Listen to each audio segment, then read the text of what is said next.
All right, so I'm here with Abigail, Mitch, Sherry, and Cal. And Sherry and Cal are probably both naked. That's why their cameras are off. So, and that's all we'll say.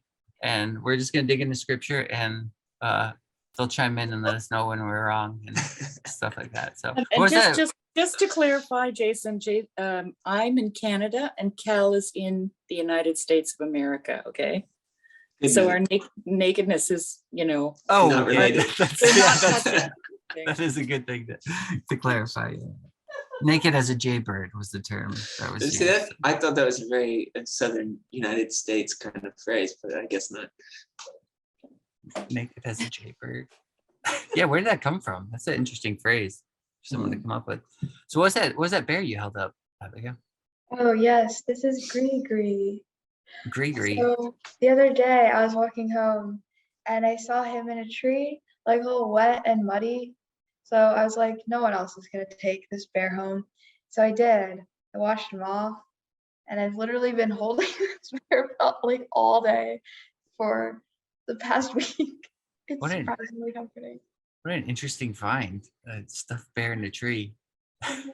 And a gree is like a piece of, it's like something people use in climbing to like belay and like do the rope. And I just think it's just a funny word. It's like the perfect name. I love him so much. Wisdom, love is stored in the gree.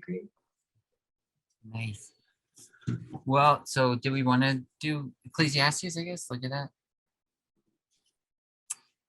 Still, yeah. All right, I'm fine with that. Are we still stuck on the list, the time for this, the time for that? I think we did read past it, and what got us stuck last time is just very time-related stuff about how God has ordained everything from beginning to end, and no one can add to it whatever has already been. I think we got through verse 15. Yeah, but you were saying that you just keep getting drawn back to the beginning of chapter 3 because these things seem.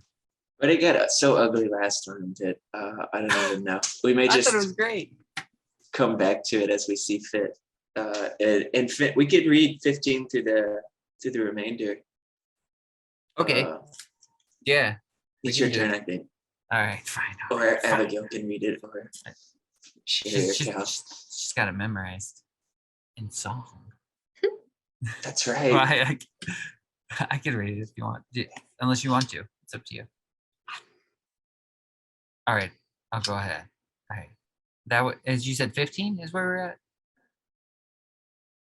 I don't know. I'll start there. That which is has already been, and what is to be has already been, and God requires an account of what is past. Moreover, I saw under the sun, in the place of judgment, wickedness was there. In the place of righteousness, iniquity was there. I said in my heart, God shall judge the righteous and the wicked, for there is a time there for every purpose and for every work. I said in my heart, concerning the condition of the sons of men, God tests them that they may see that they themselves are like animals. For what happens to the sons of men also happens to animals. One thing befalls them. As one dies, so dies the other. Surely they all have one breath. Man has no advantage over animals, for all is vanity. All go to one place, all are from the dust, and all return to dust. Who knows the spirit of the sons of men which goes upward, and the spirit of the animal which goes down to the earth? So I perceive that nothing is better than that a man should rejoice in his own works, for that is his heritage. For who can bring him to see what will happen after him? That's now we're at chapter 4. All right. Got any thoughts? Just questions, man. What advantage does man have over the animals? I don't know. Mine has a little note at the bottom that says. Is it a commentary or a footnote? It says Septuagint, Syriac, Targum, and Vulgate read, who knows whether the spirit of the animal goes, or the spirit of the man goes upward, or whether the spirit of the animal goes downward. Because when I read it, it makes it sound like the spirit of man goes up and the animal goes down. But this is saying who knows whether one goes this way or that way, which I don't know why that really matters. I think it's just basically saying like, it says I'll go to the same place anyway, right? Yeah. I think it was just maybe a note kind of making that correction where people are usually will say that animals go to hell. Who knows if the human spirit rises upward or if the spirit of the animal goes down to there. So does man have any advantage over the animal? I mean, I would think at least to some degree. I like the comparison to animals though. Like it reminds me of when God compares King Nebuchadnezzar to like the beast. He tells him you've been given the heart of a beast or something like that. So I don't know. I don't have a whole lot of thoughts. You got anything? I'm obsessed with something very shallow right now as I'm thinking about Ecclesiastes in general. And the shallow thing that I'm obsessed with, which I think you already know, is the eternal life bit. And so I just, it feels like everything is going to be this stomping treatise about how you're going to die, you're going to die, you're going to die. That's why nothing matters, because you will die. And the only solution to that is if there's eternal life. So it's the only thing that I think about, because like everything I'm reading is like every attempt you make at meaning is more non-meaning because of the death thing. You think you're better than the animals, you're gonna die just like them. I mean, arguably not. There's like optimistic nihilists, which, oh, somebody has been abducted. There's like optimistic nihilists, which are like, well, yes, the death of the universe, but meaning is meaningful even if it ends chronologically. But yeah, I mean, that's definitely in Ecclesiastes, it's like death. And to be honest, to me, that hits. I'm like, if I'm just gonna die and leave forever, then it really doesn't feel very meaningful to me personally. If you're gonna die and live forever, it doesn't mean There's leave forever and like. Oh yeah. What? Yeah, me neither. Yeah, I think that's true across the board. Of course, that's a big overstep on my part.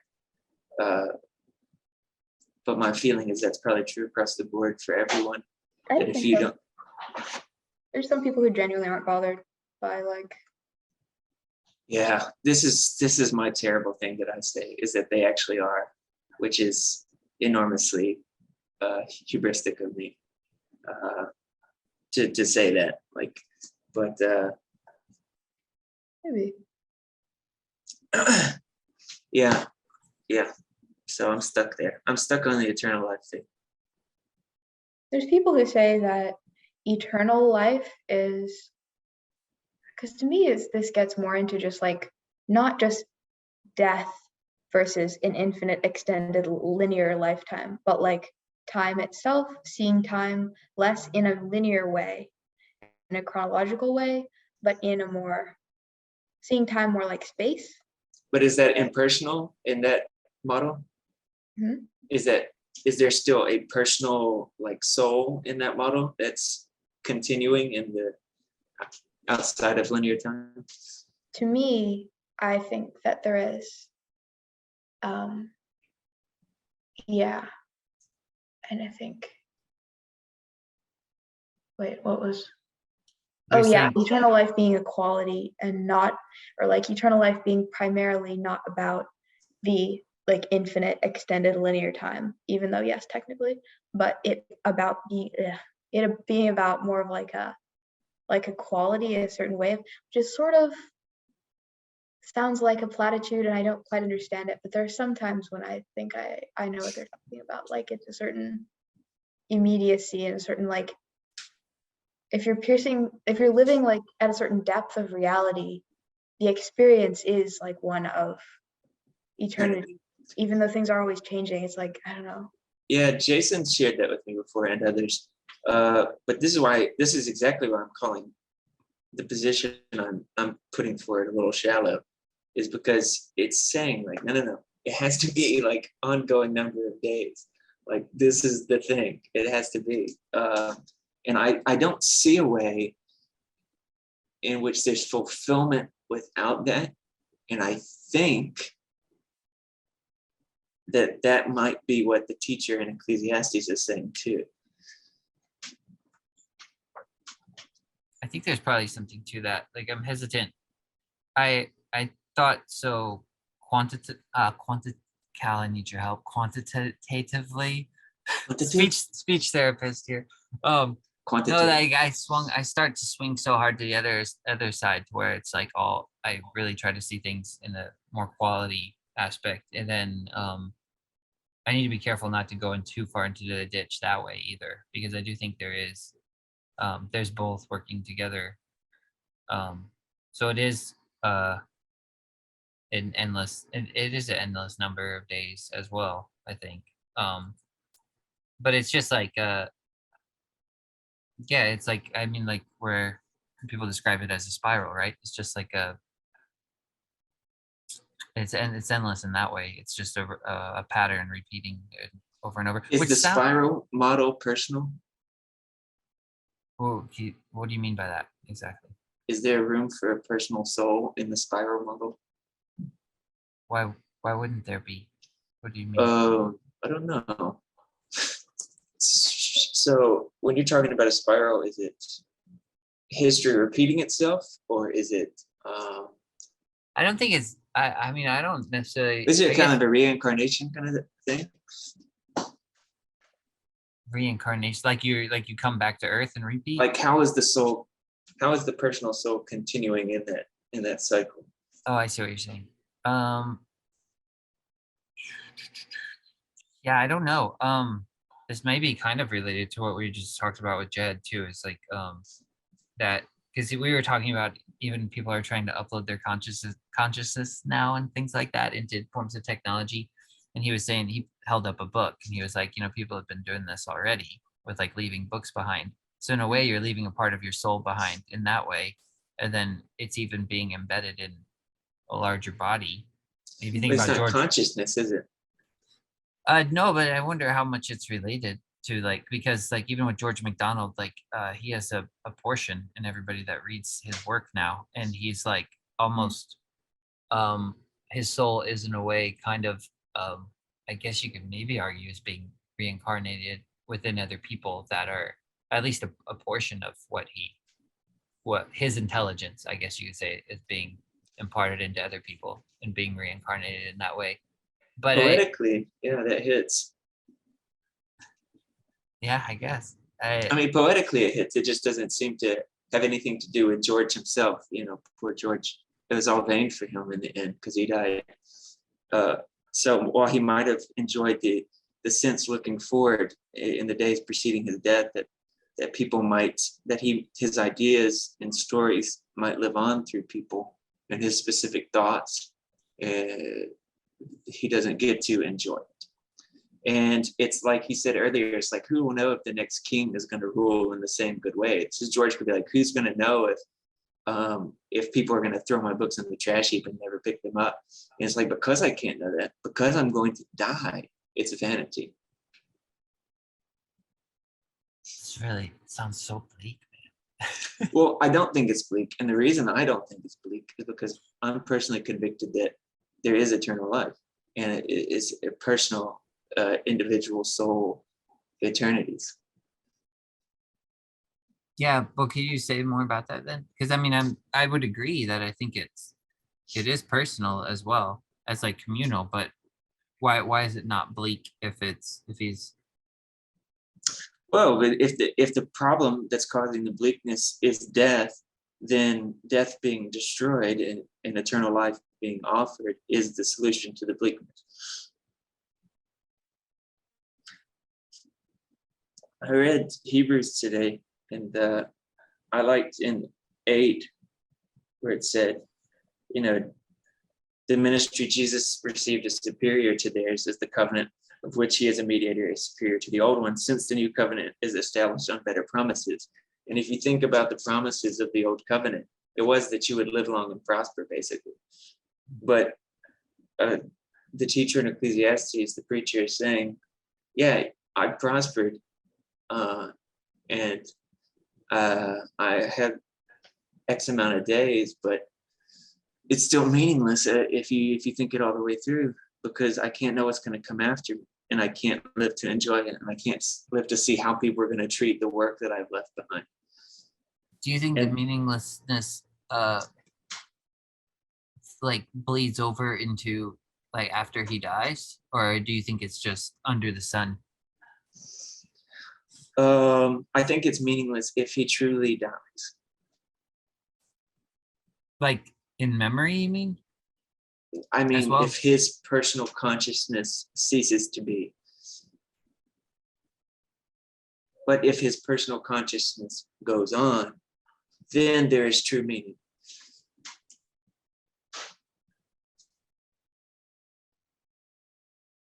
But okay.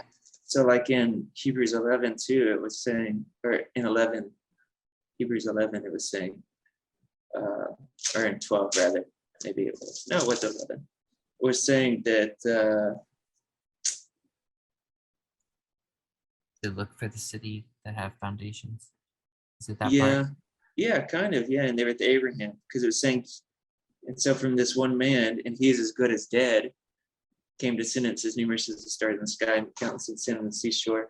These people are still living by faith when they died. They did not receive the things promised. They only saw them and welcomed them from a distance, admitting they were foreigners and strangers on earth. It seems like there's some hope in them too of a hereafter.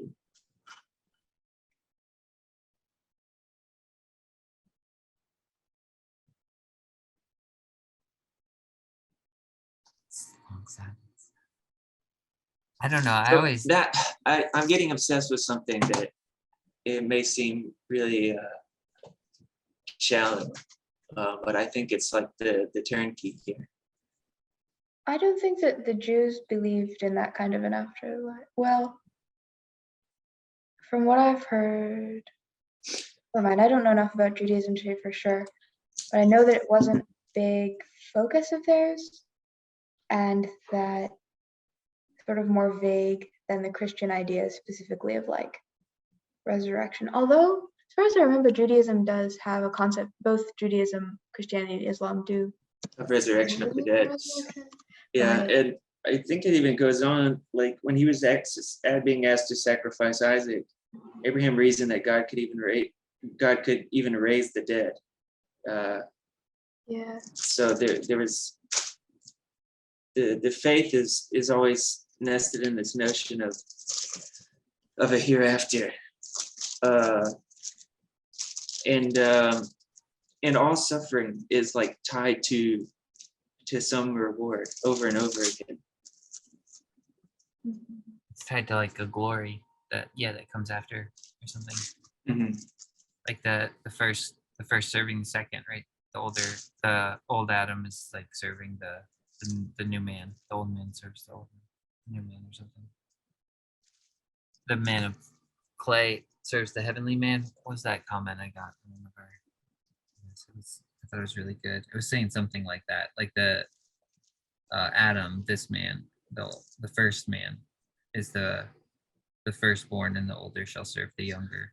It serves the heavenly man, in a way. Okay. Yeah, it's really. Wait, sorry. Go ahead. No, you go. No, I think I agree with you. I'm not sure I'm tracking right. I feel like usually when we start these, we kind of fish around for a little bit until we like really hit on something too. But I feel bad because I keep bringing the same thing up. Well, I mean, I think you're right. It's, to me, like I said before, to me, this is the most meaningful book to me. Maybe it's just me. Like the more I read it, a lot of people I think will avoid it because it sounds bleak and it sounds like everything's meaningless. But I think for that reason, it like I said, it causes me to shift my focus on things that are eternal and not meaningless. But, exactly right. If all of this is meaningless, where then should I reach? Where then should my eyes go? Because I mean, this is a mess. The other half of that, I guess, being at least the Christian emphasis on the particular and on the like value of the finite and body and the created world. even though it's like under corruption, I guess, rather than saying forget all of that and trying to go for some sort of abstract kind of heaven or kind of spiritual realm. I say this as somebody who's lived most of her life basically trying to do that, and I sort of still do. And like with words especially, I think that's a lot of what feels to me in words, is that to me they feel permanent, they feel eternal. Are you saying people materialize heaven? I'm sorry. Oh, sorry, no, quite the opposite. Just that Okay. I guess, well, because Jason said something about, or you were talking about what to hold on to, you know, what's eternal and putting focus in the right places. That's also a kind of, there's ditches with that too, though, because of like, you can not even see what's in front of you, and you can just have, I think it's about remembering and resurrecting and participating in the resurrection here and now even.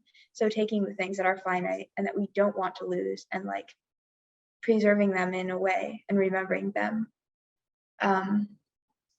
But a lot of, especially modern, like not pop, what was the word for it? I don't know, like modern Christianities, sometimes there's a misunderstanding of like, okay, the whole natural world that we can see is totally useless, and we should just think about this abstract like idea of heaven because that's the only permanent thing. And it's like, I see what you're saying. I think, well, maybe because I'm kind of watching the pendulum swing here, and maybe that's why I want to like emphasize the eternal, because I'm watching the pendulum swing, and it depends on what social circle you're in at what sort of time and what their kind of emphasis is. But it does seem like the eternal realm is given a higher priority, even at the same time where you're constantly told how to interact in this world and in this life, and how to best care for the circumstances you have now. But it does seem like there's do you think that there's a priority on the next life in the Christian imagination? well, what's that line from Oh Hellos? You've been too, oh no, you've been too busy thinking ahead where we're all going after we're dead oh dear me, you've been too busy thinking ahead where we're all going after we're dead to maybe consider our bodies are worth more than the dust that we can return to the ground again. Actually, the Oh Hellos most of their songs sort of are about this theme. That's interesting. Yeah, about sort of putting more nuance and into the idea of, okay, we die and then this whole world vanishes and we just go somewhere else that's totally different, and that's heaven and perfect, and that's all that matters. Having it more be like the kingdom is within us, and let it come down in each moment, even now, tying now into the eternal. Yeah, I see what you're saying. Jason, this is like Almond Tree the musical. I'm really here for Oh yeah. Are you gonna sing next? the melodic bits. No, Take it no away, chance. Take it away. No, that's a good point. This might be related. So when me and Luke Johnston were just talking with Jed earlier, we were talking about technology and everything, like I said, and there's this proper, Jed was saying there's like a Christians aren't involved in this conversation as much as they should be, and there's like a proper way to engage with technology.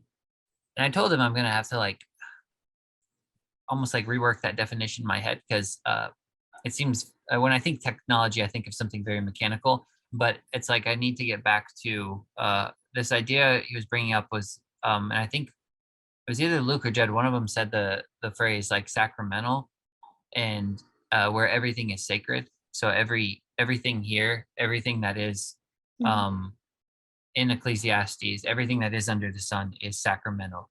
It's sacred, and it's all. And that's why I really, really like when Jacob pointed out that the word vanity, the word vanity is actually Abel. It's Abel's name, and so it's the breath, the exhale of the breath.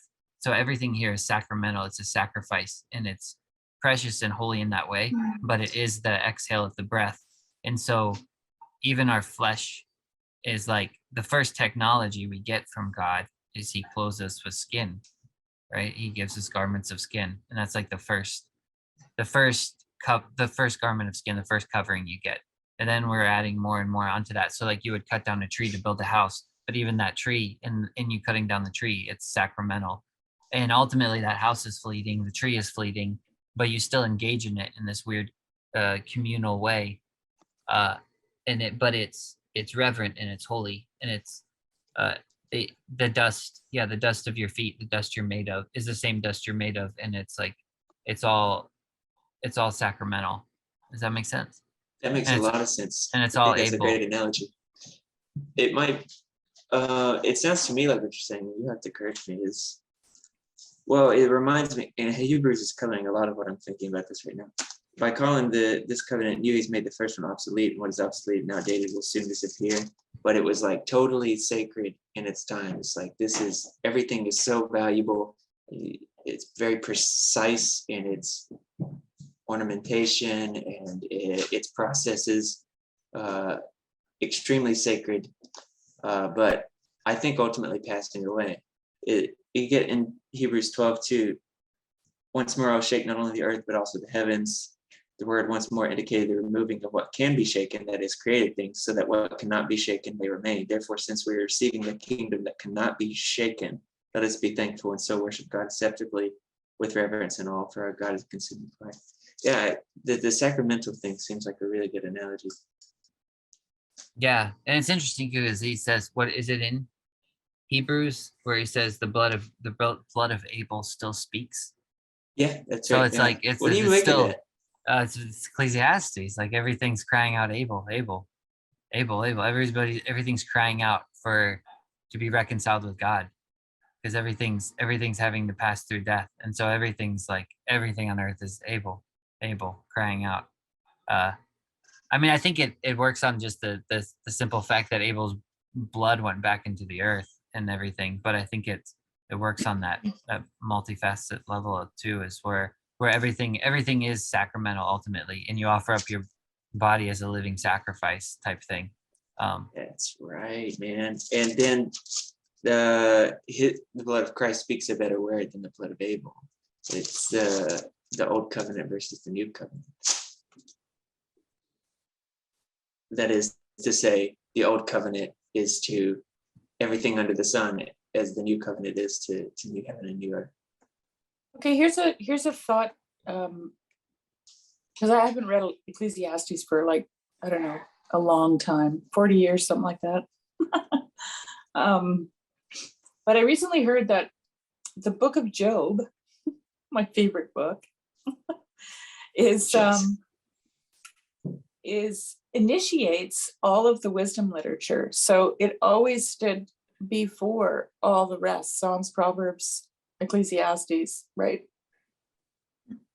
And when I heard that, I thought, okay, so if you want to initiate a person into the wisdom literature,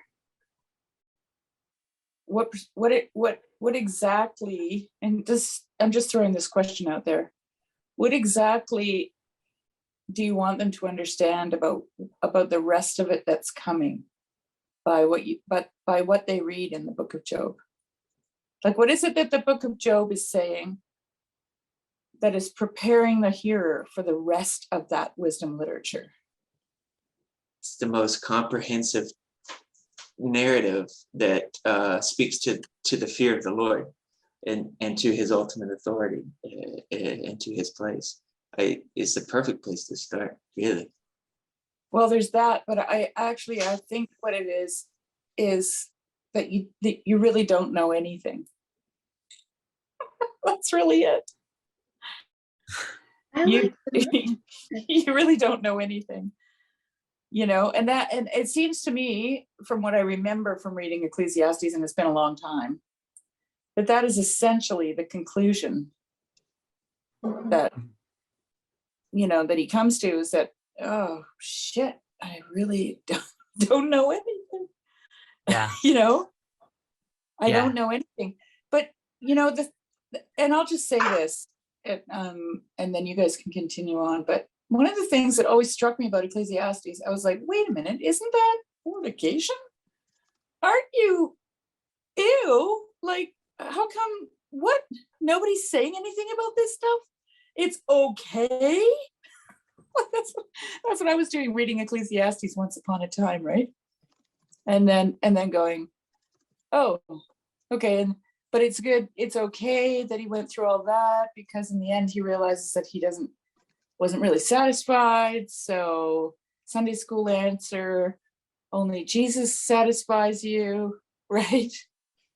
And if that's what you find out on your journey, then it's all allowable. It's all okay, right? Somehow that gets woven into Ecclesiastes, don't you think? It's like the how does that go? Something about He was forgiven much, loves much. Yeah, something like Okay. that. So there's this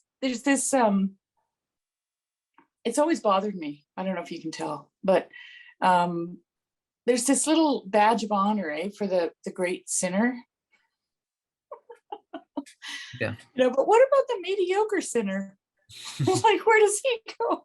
What kind of badge does he get? And it's like, it feels again like this human hierarchy creeps its way into me somehow. And it wants to establish who's the greatest, who among these are the greatest, right? It always wants to do that. So I just smash all that down in my mind and I say, no, we're all the same. So if we're all the same, then we all know nothing, and we all do those things that are done, throughout Ecclesiastes, all the vanity stuff. We all do it. We're all guilty of it. And somehow it's besides the point to me. It's not the point. So anyways, those are my thoughts. That reminds me of when he says that what does he say? All things are lawful for me, but not all things are helpful. All things are lawful for me, but I'll not be brought in the power of any. Kind of reminds me of what Solomon says too. Like, I did all these things.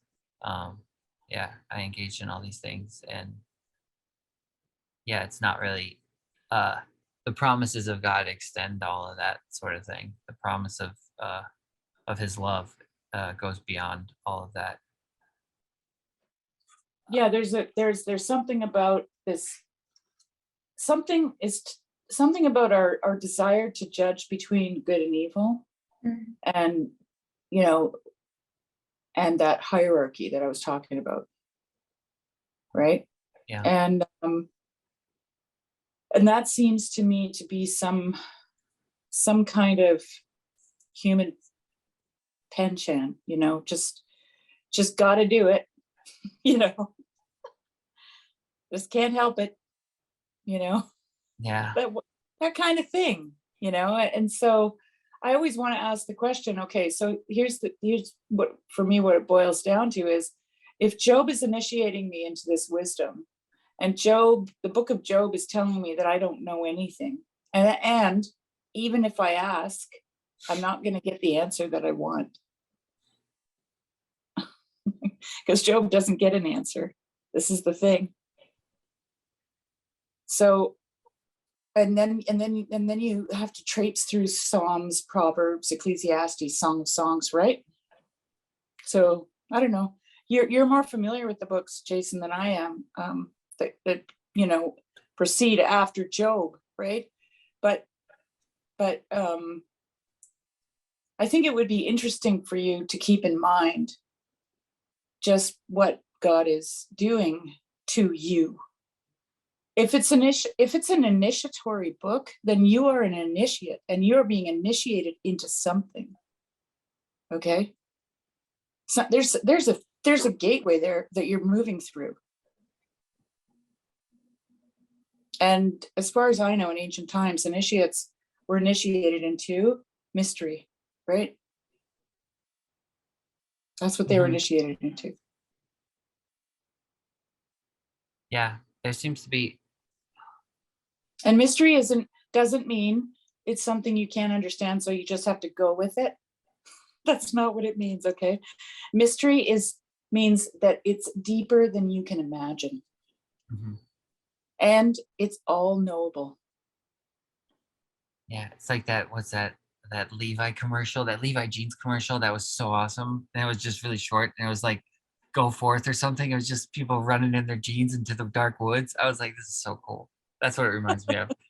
Like you're going into that's it. Yeah, Heading off into it. I think there's a lot with what you said that I'm still gonna have to chew on, that I'm not really quite sure how to take Yeah. and carry at the moment. But I think there is something to where I mentioned this to Luke Thompson as well. Like I hadn't thought of it before, as in the comparison with sonar and lunar knowledge too, and that lunar knowledge is kind of nighttime. It's mystery. It's a it's a subconscious, because it's a dream world, and so it's when you go to sleep at night, you go into the dream world. It's larger. It's larger than what you Veiled. know. Yeah, it's always veiled. And so this whole book, you can even look at it that way, is everything's under the sun with your knowledge. Like everything you know, now it's under the sun. Now you named it. And it's like it's got to go back to the mystery at some point again. That's cool. Too. Yeah. It's like Yeah, this. and like Tomberg says, if you see it with your eyes, how does he put it now? I'm trying to remember. Seeing and knowing are spiritually speaking, like, the best example I can think of right now is Job, when he says, I've heard of you, but now I've seen you. Well, he didn't see God, right? But he did see God. So, and that kind of seeing is a kind of knowing, right? So if you know something spiritually, you have not seen it with your eyes.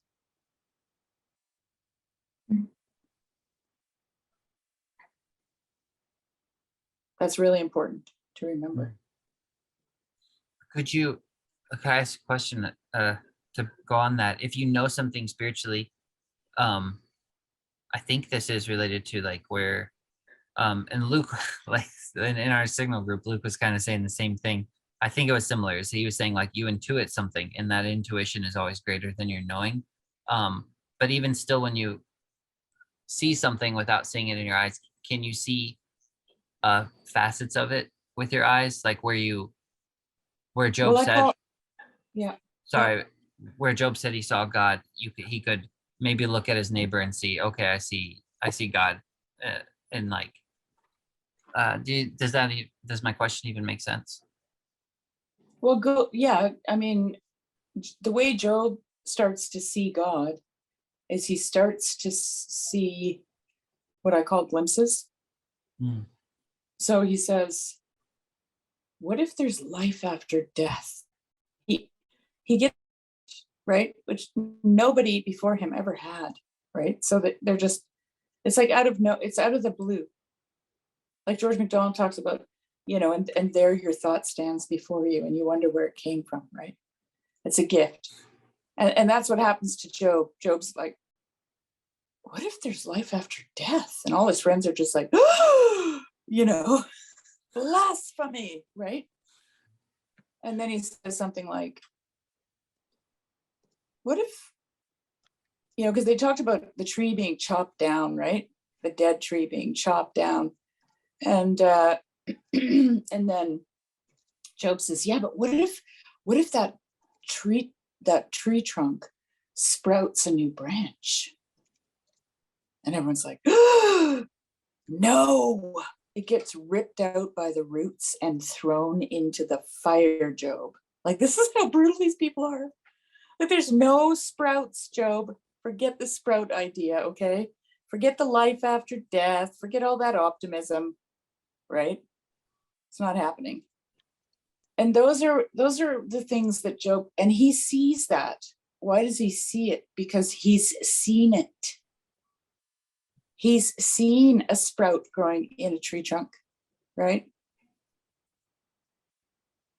He actually has. And suddenly he goes, wait a minute, I've seen this, And this is God speaking through his creation in this veiled, hidden way. And suddenly you're like, no, wait, no, that actually can happen. So if it can actually happen, it can actually happen, right? This is the great thing about it, about the way creation speaks. But he didn't see heaven. He didn't see his friends walking around in white robes and playing harps or anything. He didn't see any of that, right? But he did see it at the same time.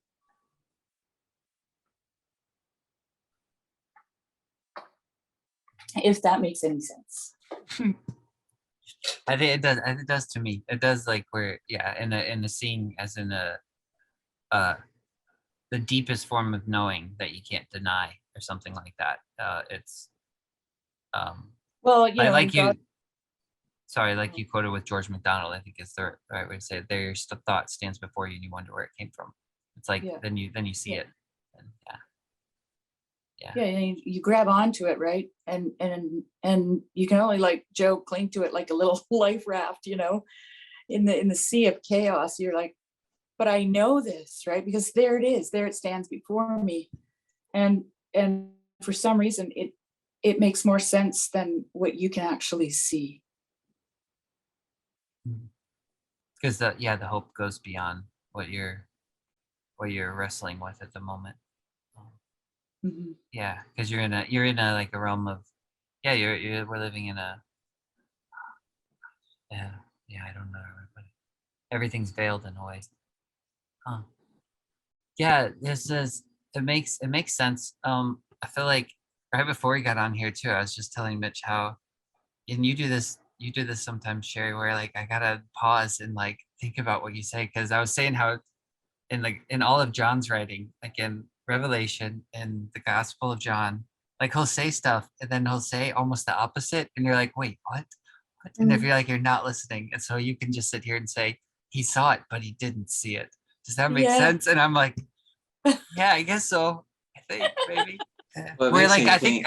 think our first conversation, you kept saying the leaf is the flower, and I was like, I think I'm getting there. I don't know what's happening. I'm like, there's something incredibly profound about this, but I'm not getting it.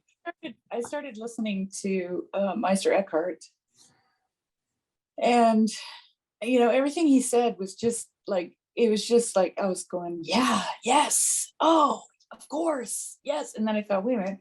And so I started writing them down, transcribing, because it was an audiobook, and I started transcribing it, some of the things that I really liked. And as I transcribed it, I thought, man, stuff sounds like a riddle. Everything sounds like a riddle. Isn't this crazy? And then I'm like, no wonder, like, the deeper you get into the mirror, right? The more everything sounds like a riddle. It just does. Like, the leaf is the flower. It is. That's botany has proven it. It's true. Science has proven it's true. And it was discovered by Goethe, who was a poet.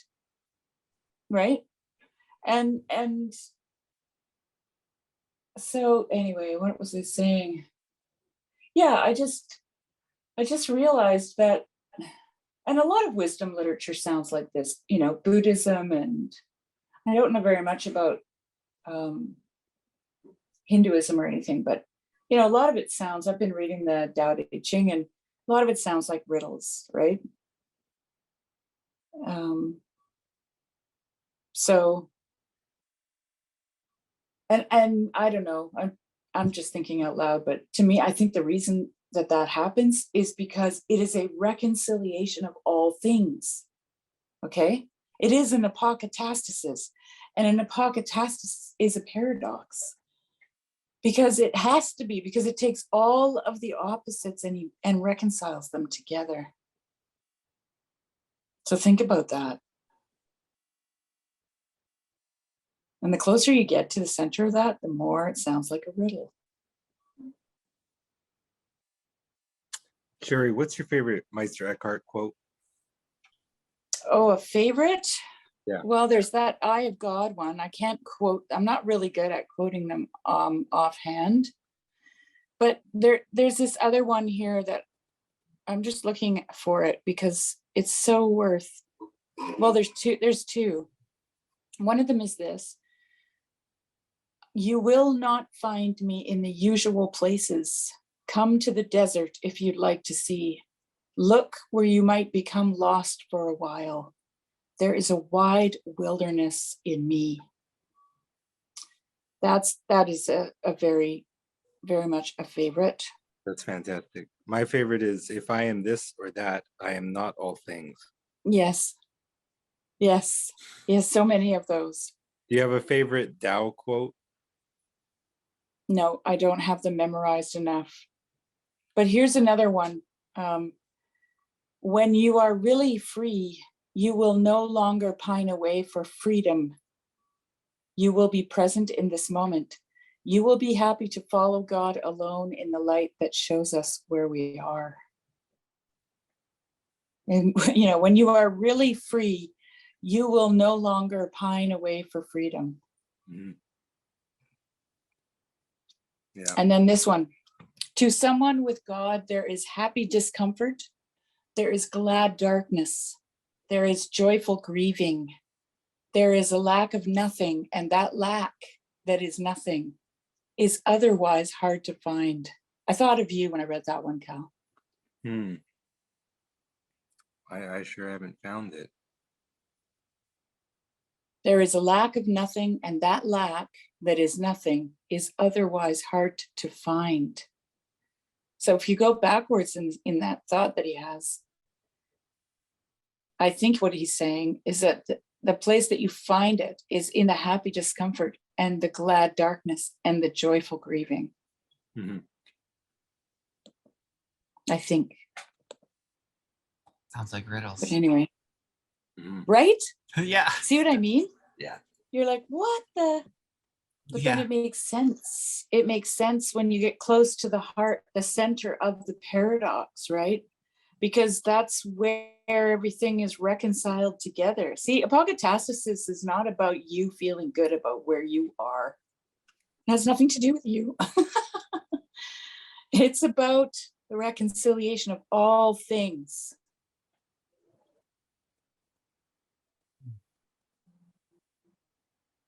including us. Including us. Yeah. I always have to push back against like the like unselfishness language, because I'm one of the people who took that very much the wrong way for a long time. And now like most statements of morality, which are focused on going out of yourself and denying yourself or like being unselfish, they like I don't know. I can't put it that way to myself. It doesn't lead to the right places. That's right. Yeah.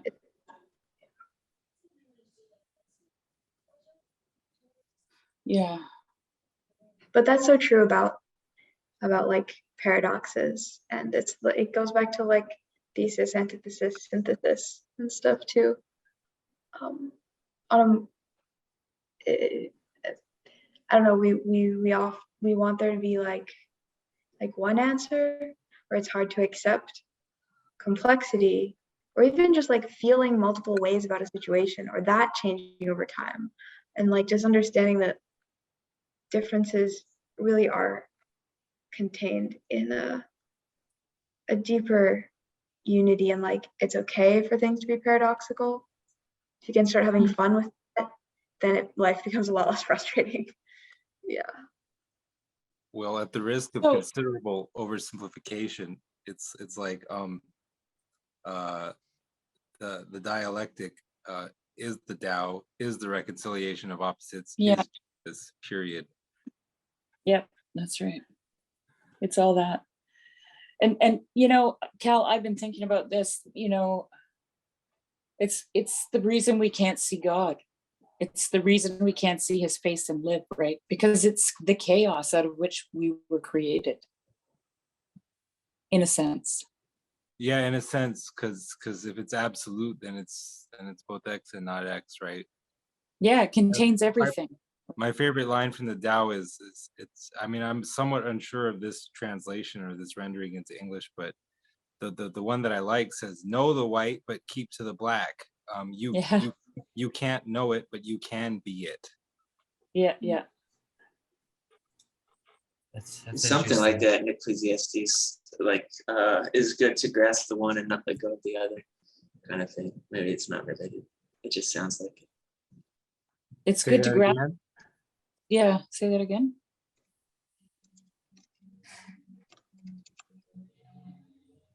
Oh, he's Can't on hear mute. you. Mitch, you're on mute. Sorry, man. Sorry, I was talking to Lori. Oh, okay. They asked you to say Tell that her, again. tell her she is not Cal enough for this conversation. No, no. Oh, what I was referring to was in 7. But I don't know if it relates. So do not be over. It's really weird, actually. Do not be over righteous, neither be over wise. Why destroy yourself? Do not be over wicked, and do not be a fool. Why die before your time? It is good to grasp the one and not let go of the other. Whoever fears God will avoid all extremes. So it's a little different. It reminded me Where's of it. that from? Where's That's that in from? Ecclesiastes 7. It's verse 16 is where it starts. Yeah. Yeah. That's Or it may say, whoever fears God will follow them both, which is even weirder. That's what I was gonna say. But I like It says whoever fears God will follow them. Sorry for interrupting, but whoever fears God will follow them both. That's a footnoted translation suggestion. So apparently Oh, there's wow. some. Interesting. I That's like great. that. But it made me think of kind of what Sherry was talking about. But if you think of Job getting to the end, and the preacher and Ecclesiastes for that matter getting to the end and saying, I don't know anything, which is he does arrive to that conclusion. And he also concludes, well, there is someone that does know, and there's sort of a deference to him, and so you get this thing where it's like, well, I can't figure out anything. Everything's breath. I can't get my hand on it, but at the same time, I'm stuck here having to fear him and keep his commandments. And so it's like, see Proverbs again. I just got through Proverbs. He blew up Proverbs, and then he's like, yeah, maybe revisit Proverbs and do that, because what else can we do? It's good to hold one and not let go of the other. Such that we have to be in a place where we're like, yeah, I don't know anything, and I kind of have to at least operate in this illusion that I know things as I move forward. To me, that's precisely the holding of the tension that I believe is what allows Christ to walk on the water. Right? say more about this. Because, well, I mean, you have Job saying, I have seen you, I've heard of you, but now I've seen you. And then he says to God says to him at one point at the end there, he says, well, is there anything more you want to talk about, Job? Anything you want to ask me? Or are you going to listen now? And Job says, oh, I'm going to put my hand over my mouth. Oh, hang on a second. That's a really good part when he put this in when he says this. It's like with these directives, forget it. There's definitely a tension.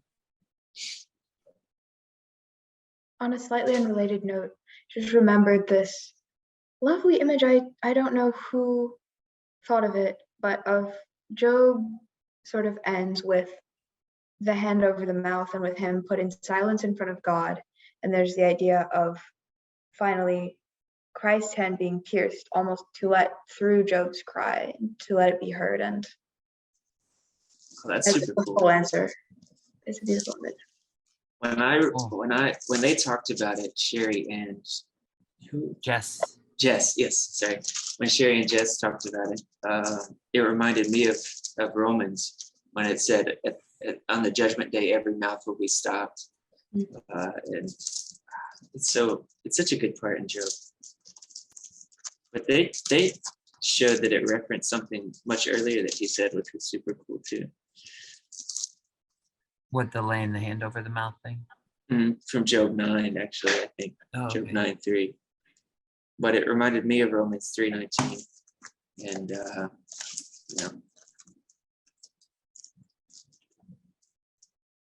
Yeah. Yeah, I that's like. interesting. Go ahead, Oh, Cal. sorry, go ahead. No, go ahead. I was going to say what you said, Abigail, is really interesting because we have this idea of God as someone very distant who doesn't hear us and who's very judgmental about us. And the sort of ultimate revelation of God, maybe is that where he is he's right behind the eyes. That he's in you as you, and he truly. I mean, this was hardest for us to understand is the way that God does not condemn us at all. Yes. He understands God. He's right there in the tension of when we reach for God, but we're held back and weighed down by sin. He's right in there. He knows exactly what it is to experience that because he experiences that through us, and that's why he needs us to exist so that he can experience that. Um, but yeah. So in other words, that Job says, "Now I've seen you face to face." He's speaking to Jesus, but the idea is that rather than have Job stop his mouth, Christ Jesus would have his hand pierced, that the sound would go through. It's very interesting.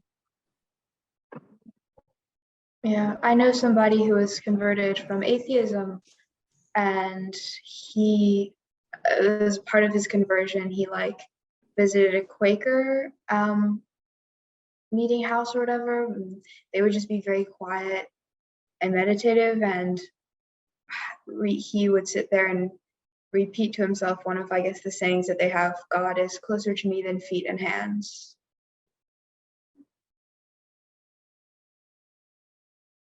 that's that prayer of St. Patrick, Cal.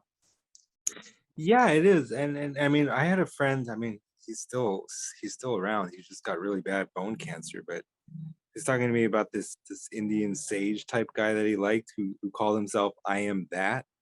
They said, "What's the that you're talking about?" I think I know. I think it's a line from the Upanishads where Udalaka is his son asks him what he is, what's the nature of the soul, and Udalaka is trying to explain the nature of everythingness / nothingness / everythingness. And he said, whatever is held in common between the tiny banyan seed and the gigantic banyan tree, you are that. So maybe that's what the sage meant, but he was trying to explain that he is. And he says, you can't know it in your mind, but you can catch it as you're falling asleep. I think he was referring to the hypnagogic state where the kind of ego boundaries are sort of down, what they call the default mode network.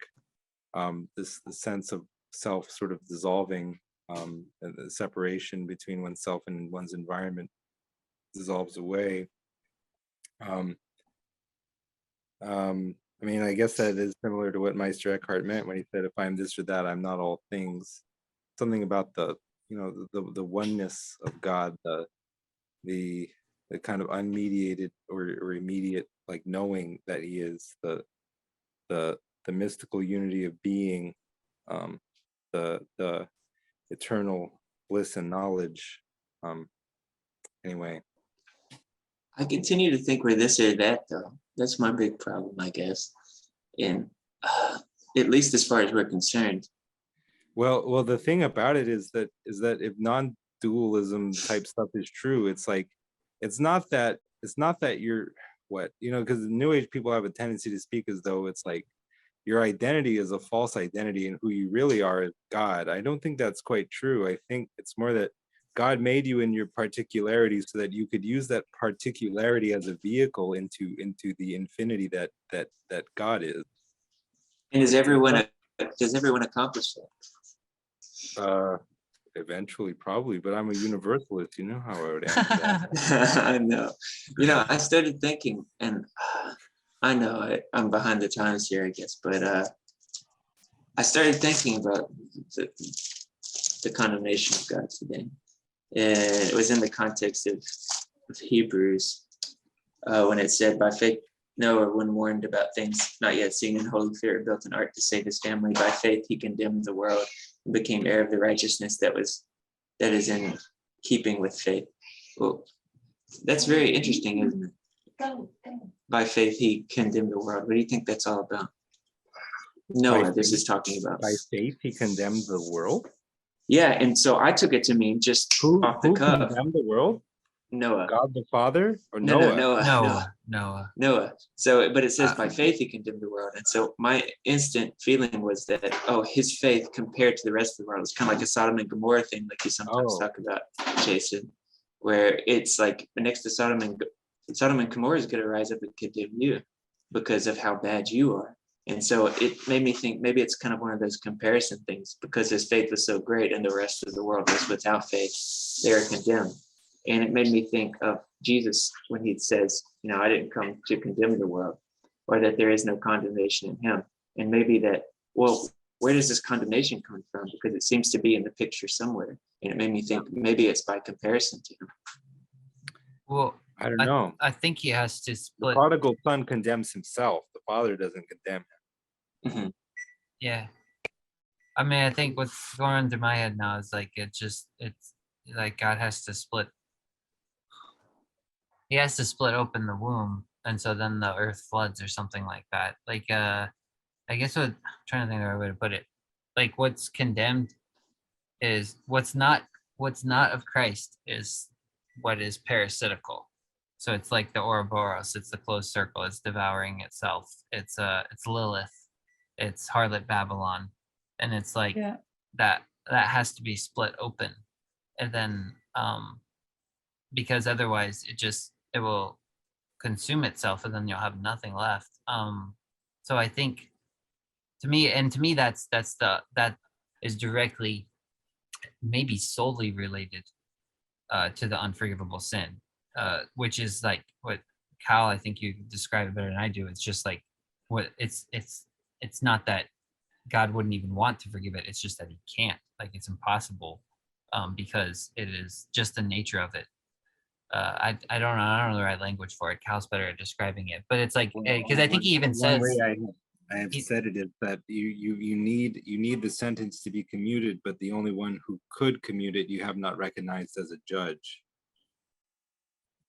I mean, that's not really such a great way of putting it. I mean, like you said, it would be unforgiveness, right? I mean, Yeah, because he says all sins will be for. I think he even says that all sins will be forgiven men, all sins. So that leads me to believe that everything will, like, God is ultimately not going to condemn everything. He's put that on us. Like, he's given the power of forgiveness to men. So we're going to have to wrestle with our brothers and do that wrestling in the womb, like Jacob and Esau, until we can forgive each other. Because the one thing he can't forgive is the blasphemy against the Holy Spirit, which I take that to mean the blasphemy against the spirit of forgiveness, because it's if you because you're killing each other. Like, if you have two children and they won't, their intent is to divide each other and wound each other, and they won't reckon, then how can the father overlook that? It's like he can't just cover that. It's like I don't think I have the right language for it either, but it seems to me like you're talking about a dynamic that would, if possible, but it's not possible, but it's like it would somehow unmake reality. It would be somehow an irresolvable contradiction. Yeah. Mm-hmm. It is that which the forgiveness of God holds the world together in spite of, and which somehow is necessary for that forgiveness to have its identity. Mhm. I mean, but at Yeah. the same time, that forgiveness, you said Jesus is the forgiveness of God. Jesus is God. Jesus is the infinite. He's the reconciliation of opposites. So there's another level on which, just as the infinite is distinguished from a complement of the finite, it's also at the same time, it's the unity beneath both the infinite and the finite. That's why Uh-huh. when you define the infinite, at least when I do, I use a word to define a word. I say the infinite is the interplay between the infinite and the finite. So in other words, weirdly, it has a complement and it doesn't. That forgiveness, I don't know. I mean, like, if you say God is, say, the harmony of harmony and disharmony, I think that approaches it.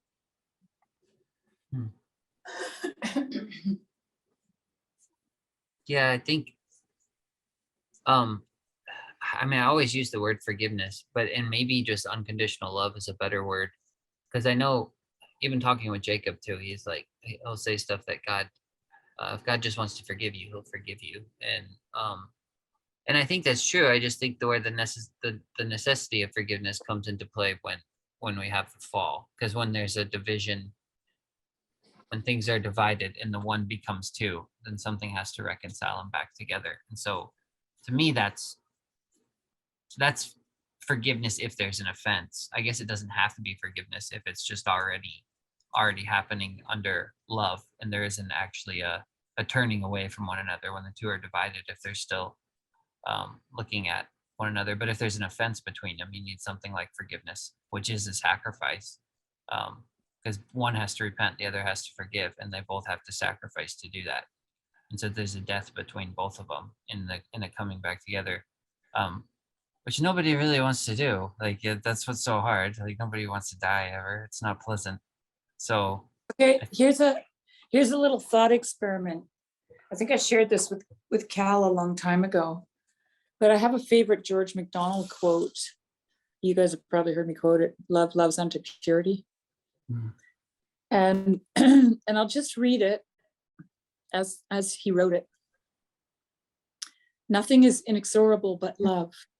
Love which will yield to prayer is imperfect and poor." Just think about that sentence. Love which will yield to prayer is imperfect and poor, nor is it then the love that yields, but its alloy. For if at the voice of entreaty love conquers displeasure, it is love asserting itself, not love yielding its claims. It is not love that grants a boon unwillingly. Still less is it love that answers a prayer to the wrong and hurt of him who prays. Love is one, and love is changeless. For love loves unto purity. Love has ever in view the absolute loveliness of that which it beholds. Where loveliness is incomplete, and love cannot love its fill of loving, it spends itself to make more lovely, that it may love more. It strives for perfection, even that itself may be perfected, not in itself, but in the object. As it was love that first created humanity, so even human love, in proportion to its divinity, will go on creating the beautiful for its own outpouring. There is nothing eternal but that which loves and can be loved. And love is ever climbing towards the consummation when such shall be the universe, imperishable and divine. Therefore, all that is not beautiful in the beloved, all that comes between and is not of love's kind, must be destroyed. And our God is a consuming fire. Okay, so I rewrote that like this. Nothing is inexorable but essence. Essence which will yield to prayer is imperfect and poor, nor is it then the essence that yields, but its alloy. For if at the voice of entreaty, essence conquers displeasure, it is essence asserting itself, not essence yielding its claims. It is not essence that grants a boon unwillingly. Still less is it essence that answers a prayer to the wrong and hurt of him who prays. Essence is one, and essence is changeless, for essence constitutes purity. Essence has ever in view the absolute existence of that which it beholds. Where existence is incomplete and essence cannot constitute its fill of existence, it spends itself to make more essential, that it may constitute more. It strives for perfection, even that itself may be perfected, not in itself, but in the object. As it was essence that first created humanity, so even human existence, in proportion to its divinity, will go on creating the beautiful for its own outpouring.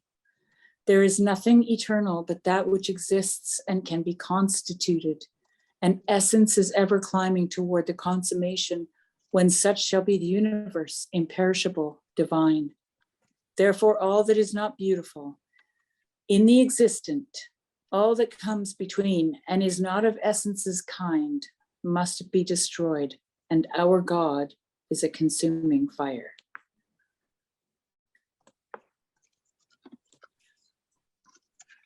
George McDonald and Sherry. And I Hall.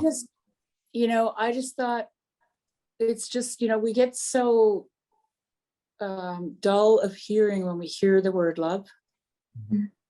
right? We stop thinking about what it really is. and so I wanted to write it out in such a way that it would make people see love in a different way, as the essence of God, right? And As that the reality principle. Yeah, and that love just does what it does. It doesn't do it because it feels good. It does it because it's love. Because that's what love does. Right? Yeah, it Just says in like- First John that God is love, but it doesn't really assume that you just know exhaustively what love is, because if God Yeah. is love, then you can't know exhaustively what love is. Right. You only have the faintest glimmer of what it is. So you need a relationship with God to teach you what love is, because whatever it is, it's not what you think it is. No, it isn't. And it's like that's why that part of it, like love loves unto purity, and that which is not lovely, it makes more lovely so that it can get its fill of loving. Like the way that George puts that together, it's like love is like a giant man-eating monster. Like it just can't stop, right? It has to eat you all up. You know the feeling we get when we see a little baby that's just so cute, we just want to kill it. We're just just want to eat it. That's love. That's love. That's what love is like, right?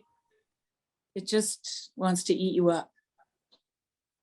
And I mean, I can imagine that that's not always a pleasant experience. Oh Hello's New River. I know the winds from the south have the waves riled up like a hungry mouth, and your stomach goes hollow at the thought that it could swallow you whole. But it rained for 40 days and nights, and nothing you do can slow the rising tide. Let it come down, let it come down, let it make in you a new river.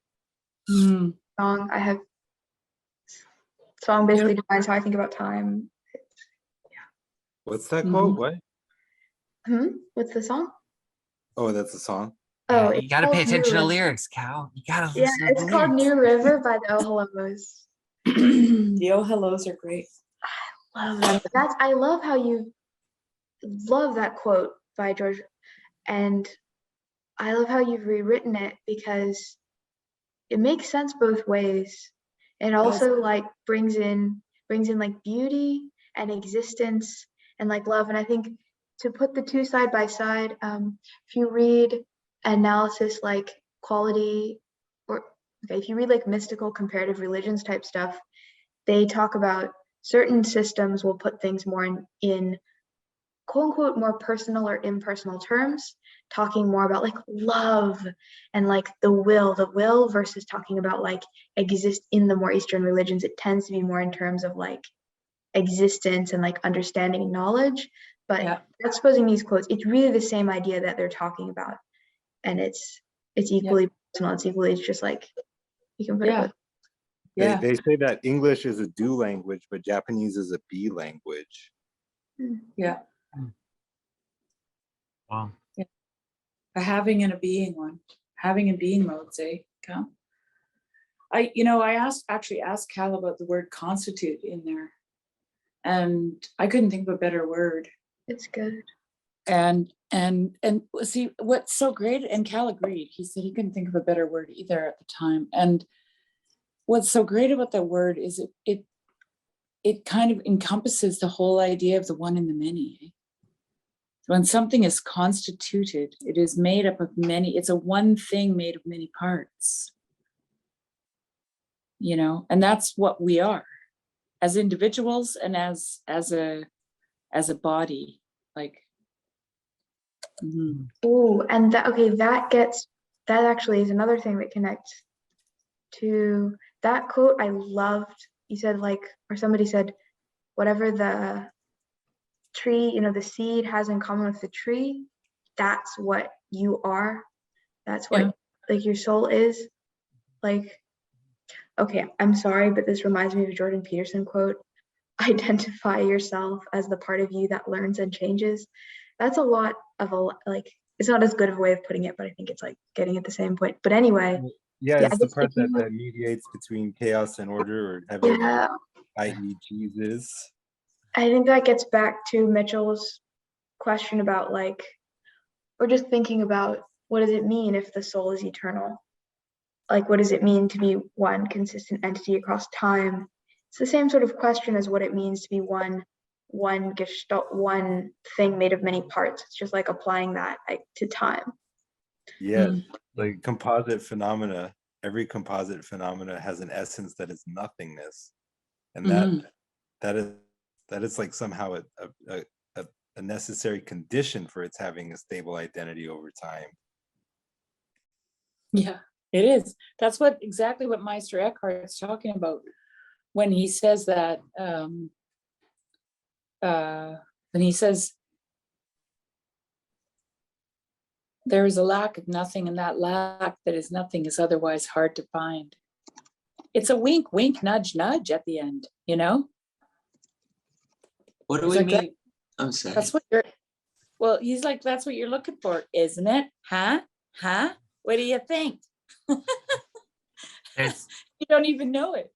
I like the analogy with the tree. It was kind of running through my head earlier, and I can maybe tie it in here now if I can make it make sense. I don't know. But so the seed is the particular, and the tree is the whole, or the universal, I guess you could say. And so even it's that same way with creation. You yourself are an individual, but you identify with all creation, and in that way you're going to need to learn to love it all and be reconciled with it all. And because I was reading the sapling growing in the trunk. Yeah, it is the resurrection. I am the resurrection. Right. Yeah. And there's the thing too with I think with and that was that quote you said, Cal, with the be the dark or something. You are the light, but be the dark. Or yeah, you know what I'm saying? You are the white, but be the black. Yeah. So I just started reading Fantasties again, and it starts out, and he meets if you have read it, he meets the little fairy lady at the beginning, and he goes to touch her, and she gets mad at him because that's kind of a theme in fairyland. And she says, "Don't touch me. I could be your grandmother." And he's like, "You can't be my grandmother." And she says, "How do you know that? You know a lot about your fathers, but you know nothing about your grandmothers." And it's the feminine is always veiled, and it's you could see the fairy as in that instance as being the tree or being all of creation, and it's you don't know your mother's line, and it's purposeful that you don't, that the feminine is veiled for that reason, that you are part of all creation. It's not just I can track my family's line, I can see it clearly, this is my name, this is my face, this is my identity. It's your identity has within it a mystery from the feminine that's always veiled. and you don't know who your grandmother is, and so it's like you have to. Does that make sense? You have to. Yeah. You're connected in this. There's a mystery within you that's always hidden within you through the feminine that connects you to the rest of creation in a way. Does that make sense, Mitch? Sorry, I look like I confused you. It's not your fault, man. No, it is. It is. I'm not explaining it well. I can tell. I can feel when words come out of my mouth, and I'm like, "What am I doing? Just stop." Just. I follow. But,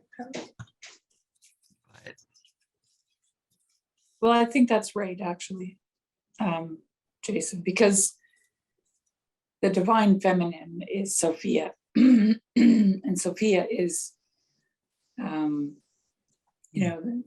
that which is in you and that which is outside of you that speaks to you. It speaks to the thing that is in you. yeah. Yeah, This might. like this is related to like. Oh, go ahead. Oh No, you go, on. Cal. There's this thing that I've been trying to understand lately, that like Steiner had some kind of vision of Jesus.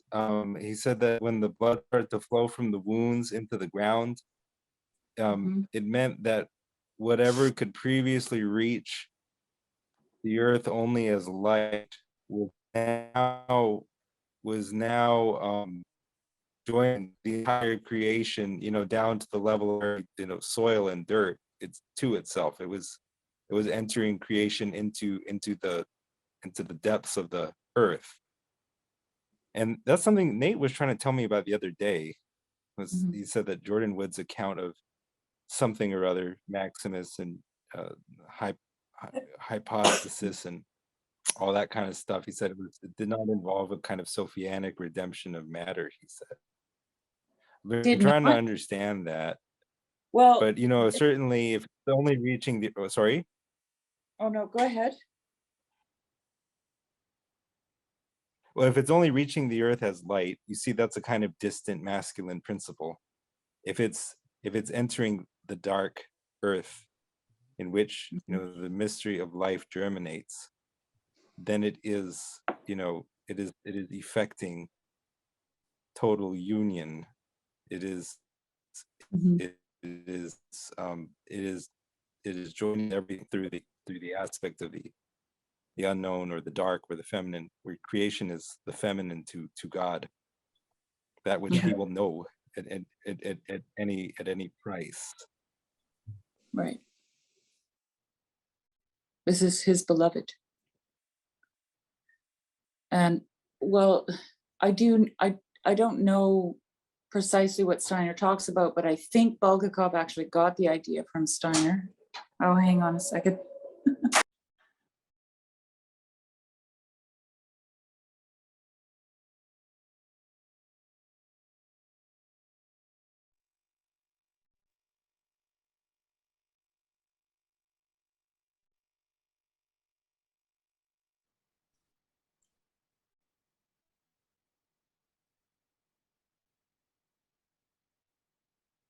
Silence is killing me. Okay, sorry. There you go. Sorry, guys.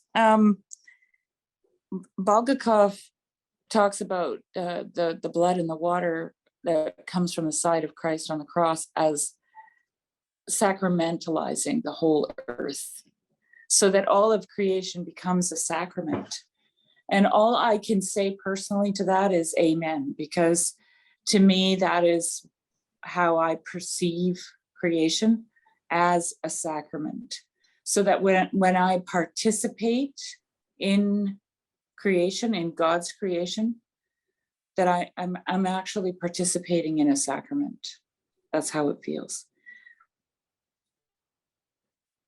And then of course the opposite has to be true, right?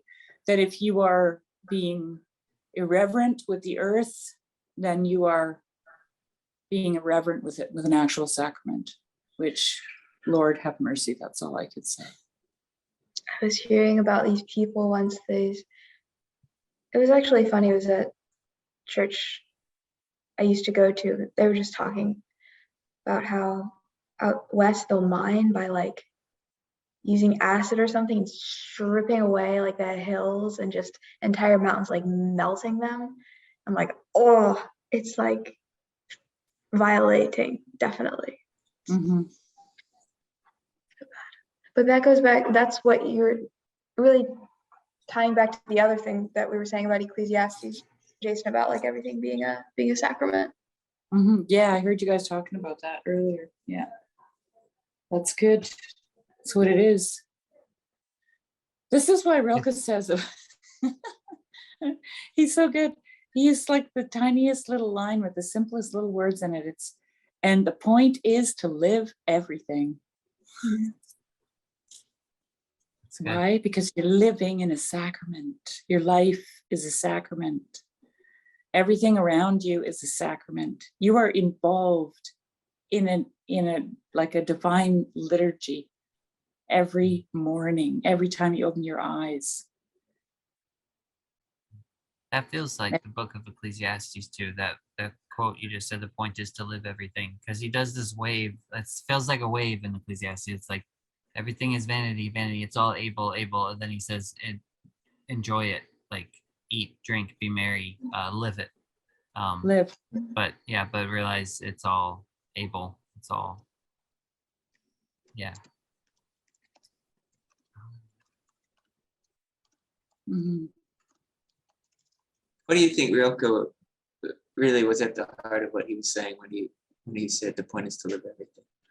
Well, I have that. I just happen to have it handy because I love it so much. Yeah, I love it too. It's one of my favorite. Do you read his poetry as well? Yeah, I do. He's amazing. But in that part where he says the point is to live everything, if I can find it here, because I don't want to read the whole thing, although I should, but I won't.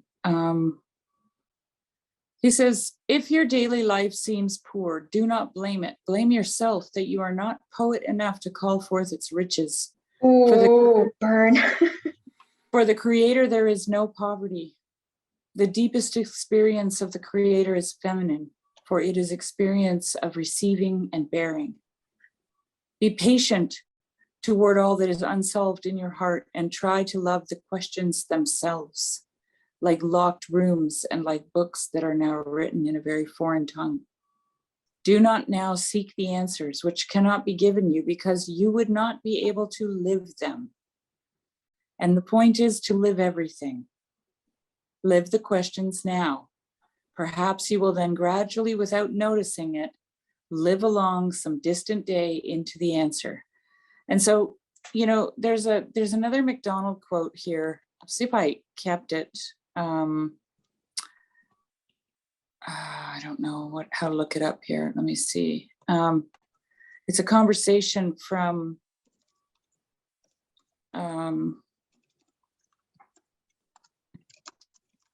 Fantastes.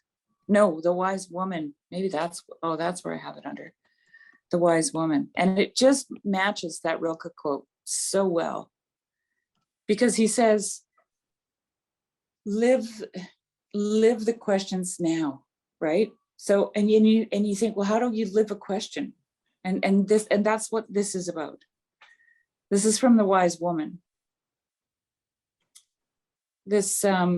The wise woman is now a little child, okay? She's a beautiful child. And the girl finds her and she says to her, won't you give me a little flower, please, you beautiful child? There they are. They're all for you, answered the child, pointing with her outstretched arm and forefinger all round. But you told me a minute ago not to touch them. Yes, indeed I did. Well, they can't be mine if I'm not to touch them. If to call them yours, you must kill them, then they are not yours and never, never can be yours. They are nobody's when they are dead. But you don't kill them. I don't pull them. I throw them away. I live them. That's exactly what Rilke's talking about. I don't pull them. I throw them away. I live them. How is it that you make them grow? I say, you darling, and throw it away, and there it is. And for me, it's like that. All that is just a nod, a yes to its existence, whatever it might be, right? Just say, you darling, and throw it away and let it live, let it be. You know what Mary said. Where do you get them? In my lap. I wish you would let me throw one away. Have you got any in your lap? Let me see. No, I haven't got any. Then you can't throw one away if you haven't got one. I just like that conversation is, I've said this before, that conversation is everything. It's everything Rilke talked about the questions and living into them. And the point is to live everything. And Meister Eckhart talking about being in the, what does he call it? The unhappy, the grumpy happiness, or I don't know how he puts those things there, those opposites together. It's the same thing, when he says, happy discomfort and glad darkness and joyful grieving. That's when she says, I say, oh, you darling, and I throw them away and there they are, right? I'm not grabbing onto them. I'm not pulling at them. I'm not striving. I'm just letting them be. And I'm doing it in a loving way. Oh, you darling. Like, how do you say that to something that you don't really want to be happening to you at the moment? Oh, you darling. And then let it live and try not to kill it.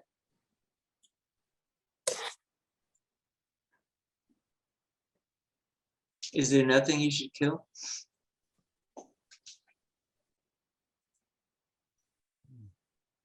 It's a good question. Mm-hmm. Yeah, I'm thinking. I guess there's Go ahead. different ways to frame it. There's always different ways to look at things. Like, something may die in order to let something else live, then the focus could almost be on the thing that takes its place. I don't know, in the oh man. Yeah. I've had some like key crux like moments in my life of like decision, and it revolves around this kind of thing. Like, are you gonna kill that thing? Are you gonna like kill that part of you? Are you gonna let it, like, what are you gonna do? And it is like this question of like death or life, like a very stark way. I'm trying to think. Find the life and feed it is what they say in Ethics of Beauty. And I guess there is a way to just focus on that, and to just focus on and like highlight moving from life to life to life, and then the sort of death parts, they like fall away naturally, rather than having to go after and like kill them and be in that like violent like mindset. Well, what I think about is that Jesus trampled death by death. So I remember talking to Jess about this. You have the harmonic and luciferic, right? The luciferic delivers you up to the machine. Luciferic is your passions, right? It's all your envy and your greed and your wants, and it's your having mode, basically. And that, Lucifer's like, just have a good time, be free, enjoy yourself. It's wonderful, isn't it? It's great. And pretty soon you find yourself in the mouth of the machine, right? And that's the harmonic. And so what the anthroposophic people say is that that those two things, and this is the interesting language again about scripture, right? So it's this mirroring thing. It's not necessarily what it seems like. I remember when I first got on the Discord, people would say something and I would always just write, nothing is what it seems. Because I didn't know how to articulate half the things that I wanted to talk about. But all I could say was that nothing is what it seems. Okay. Like if you think you know what you're talking about, you definitely don't know. It's just kind of like that, you know? But there's this interesting thing about, okay, I'm going to try to tie in a bunch of thoughts that I'm having all at once here. So in the anthroposophic text for the Revelation of St. John, they talk about bridling those two things, okay? Not just killing them, bridling them. And Jesus does that. He does precisely that. He takes death and he uses it.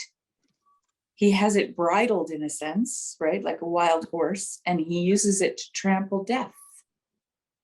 And this is precisely the image I get in my mind of, because I broke a lot of horses in my life, and you know, you have this animal who could potentially trample you to death, who could kill you, right? And like I've always said to people, whoever had the bright idea to get on these things, like, are you kidding me? They're so dangerous. You know, one famous trainer calls them claustrophobic panicaholics. That's all they are, you know. They're totally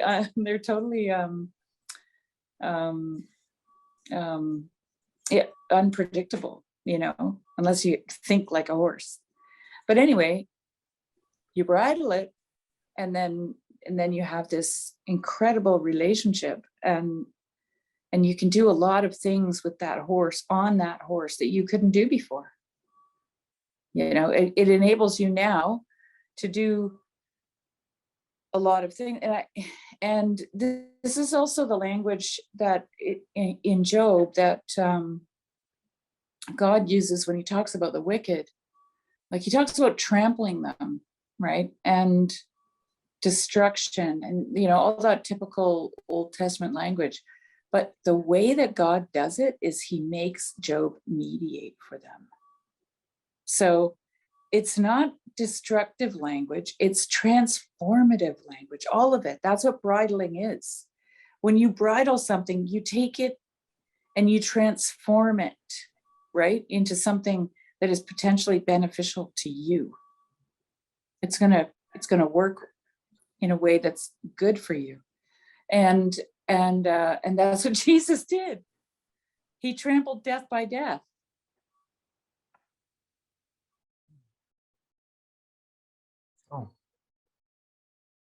Oh man. I don't know if we lost service or what a way to go out though. Trample death by Trample death. death I'm out. again. It's good. It was making me think about the wine press of the wrath of God thing when she was talking about that too. Yeah, and see that you don't damage the oil or the wine, right? It's that weird line about. Yeah, that's interesting. That's always been intriguing. What line? A quart of wheat for a denarius, 2 quarts of barley for a denarius, or something like that. Do not harm the oil and wine. It's like the 4 horsemen. I think it's the black one. The one with Yeah, the okay, yeah, scales. that's Yeah. true.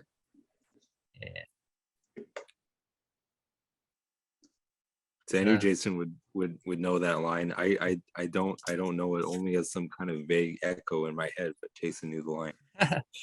It's usually Ian over here. the weird ones that stand out to me. I was telling Mitch that the other day. There's some verses where I'm just like, what is going on here? Like there's one in Ecclesiastes I read over, and the ones that always stick out to me too is where God asks a question.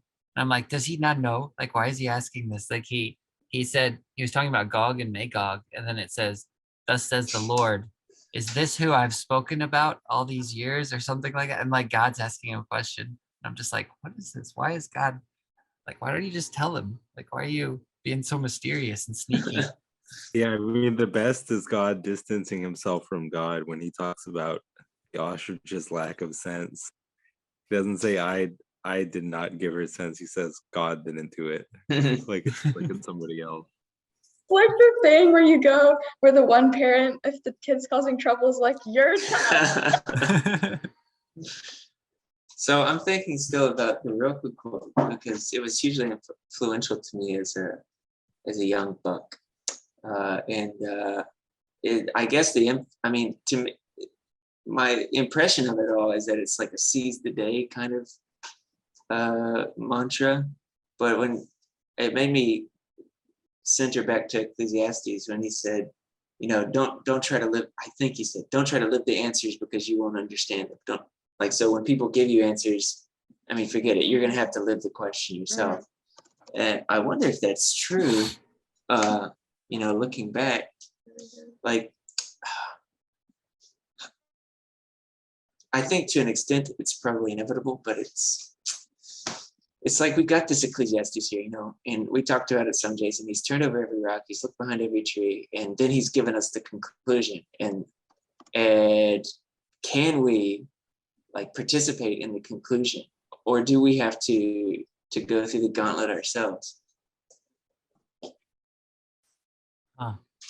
Well, the conclusion is the it's like the conclusion is like the beginning and the end, it seems like, because he says what does he say at the end? Fear God and keep his commandments. He says he does say that. Yeah. And the fear of the Lord is the beginning of wisdom. And I don't think, and the thing is, when we say that, I think a lot of people, and I've been in church services too, where I think they have a knee-jerk reaction to it, and rightly, because it sounds scary, but I think it's just works on on a fractal level in a way, because to me the fear of the Lord is demonstrated through Solomon when let me just see there, really, it's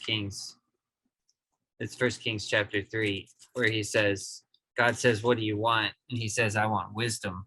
And then he says, I am a little child. Wait, what does he say? You have shown great mercy to your servant David, my father, in truth and righteousness. Let's see.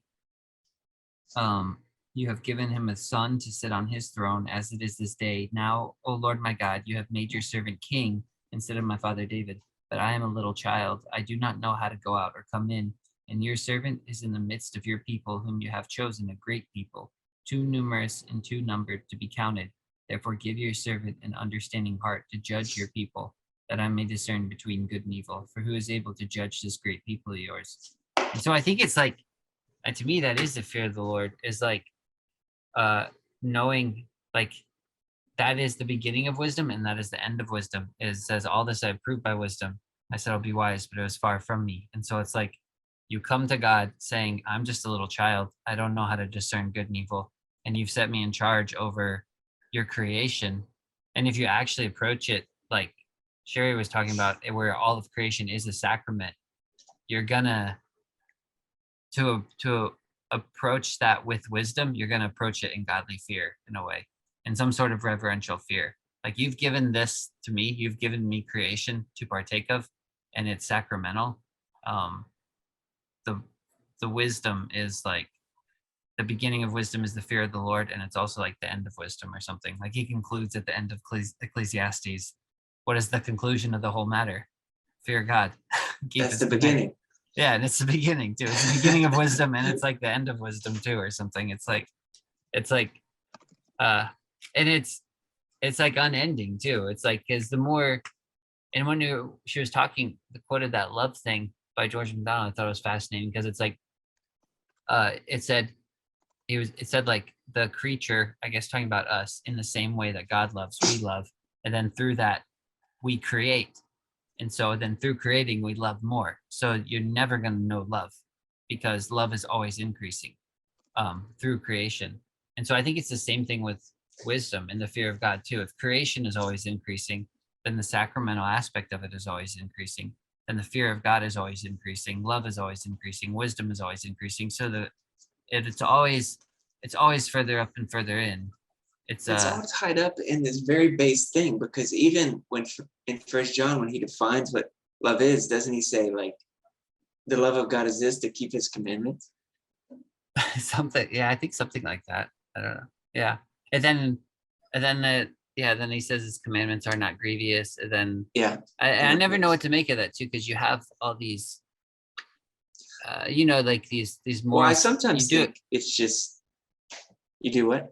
I was gonna say I think fundamentally it's just love, because I think he says all the law can be summed up in this one word, love. So the love of God is this, keep his commandments. His commandment is to love.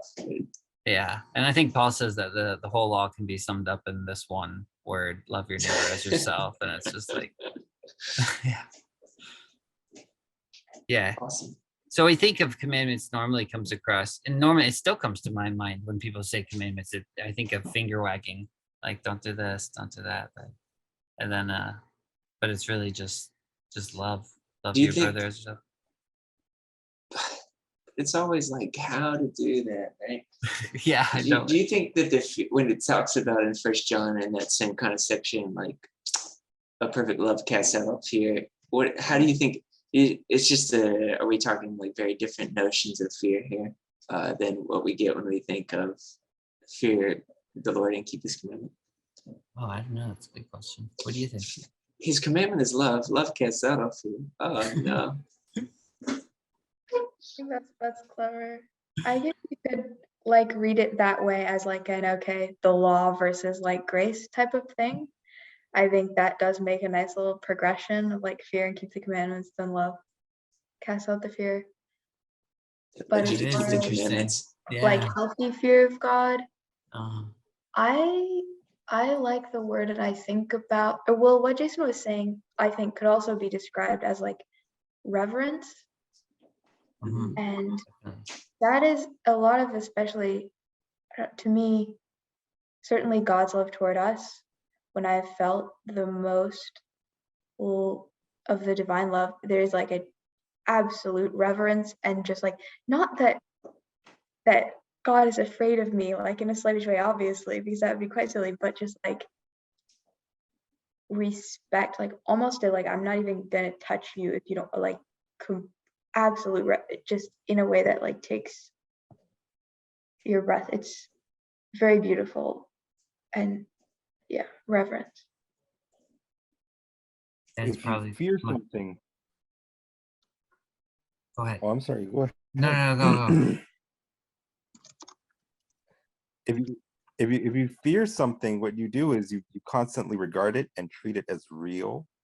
So I mean, the respect that is there too, and but Abigail, I guess, talking about reverence also, and I Similar. mean, certainly to Sorry, go on. just I know that if I fear something, what that means is I treat it as very real. I'm always watching it. I've acknowledged it for what it is. Yeah. Mhm. Unless you're scared to death and you're just running. No, I'm just kidding. But you're still acknowledging it. No, I'm just kidding. Yeah, Just and joke, it's just a possible. joke. I mean, we're doing a language hop here.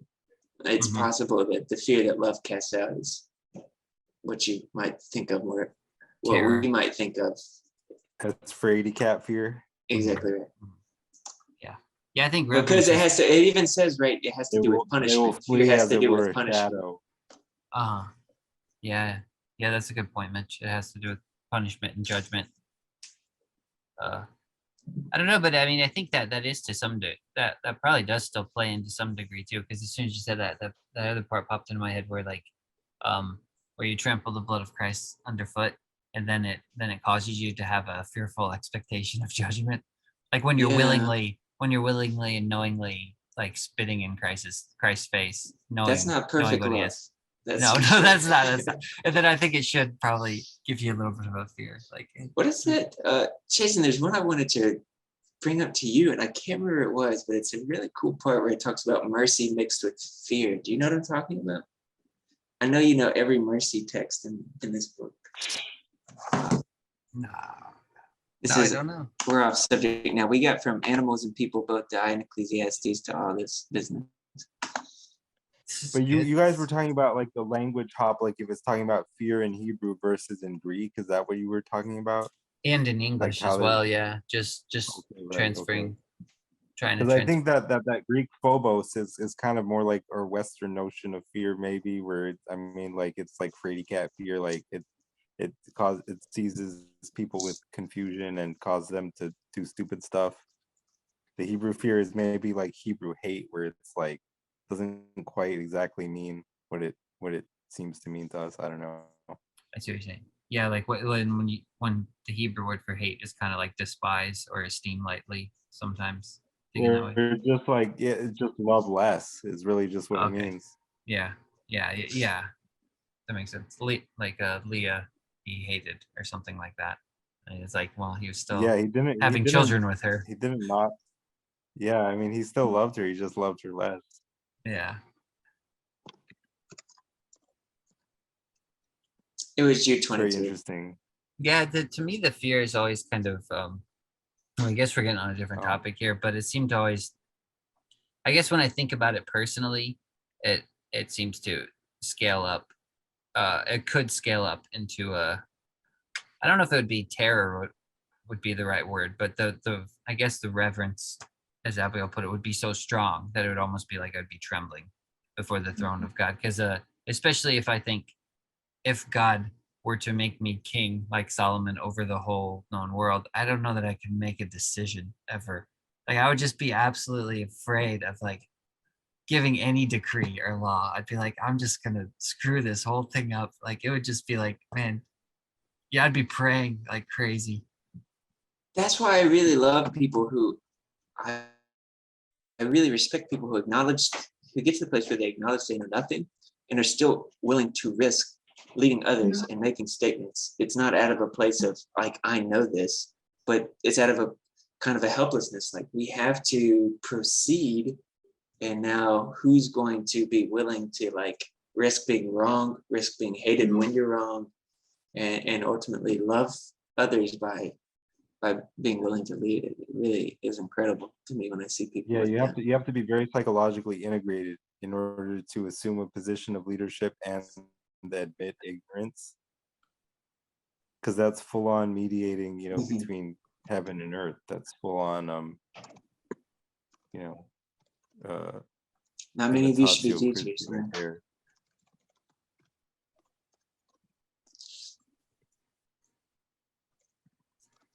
I'm curious about this mercy fear thing now too. Oh, it's Jude. Yeah, it's Jude 22, by the way.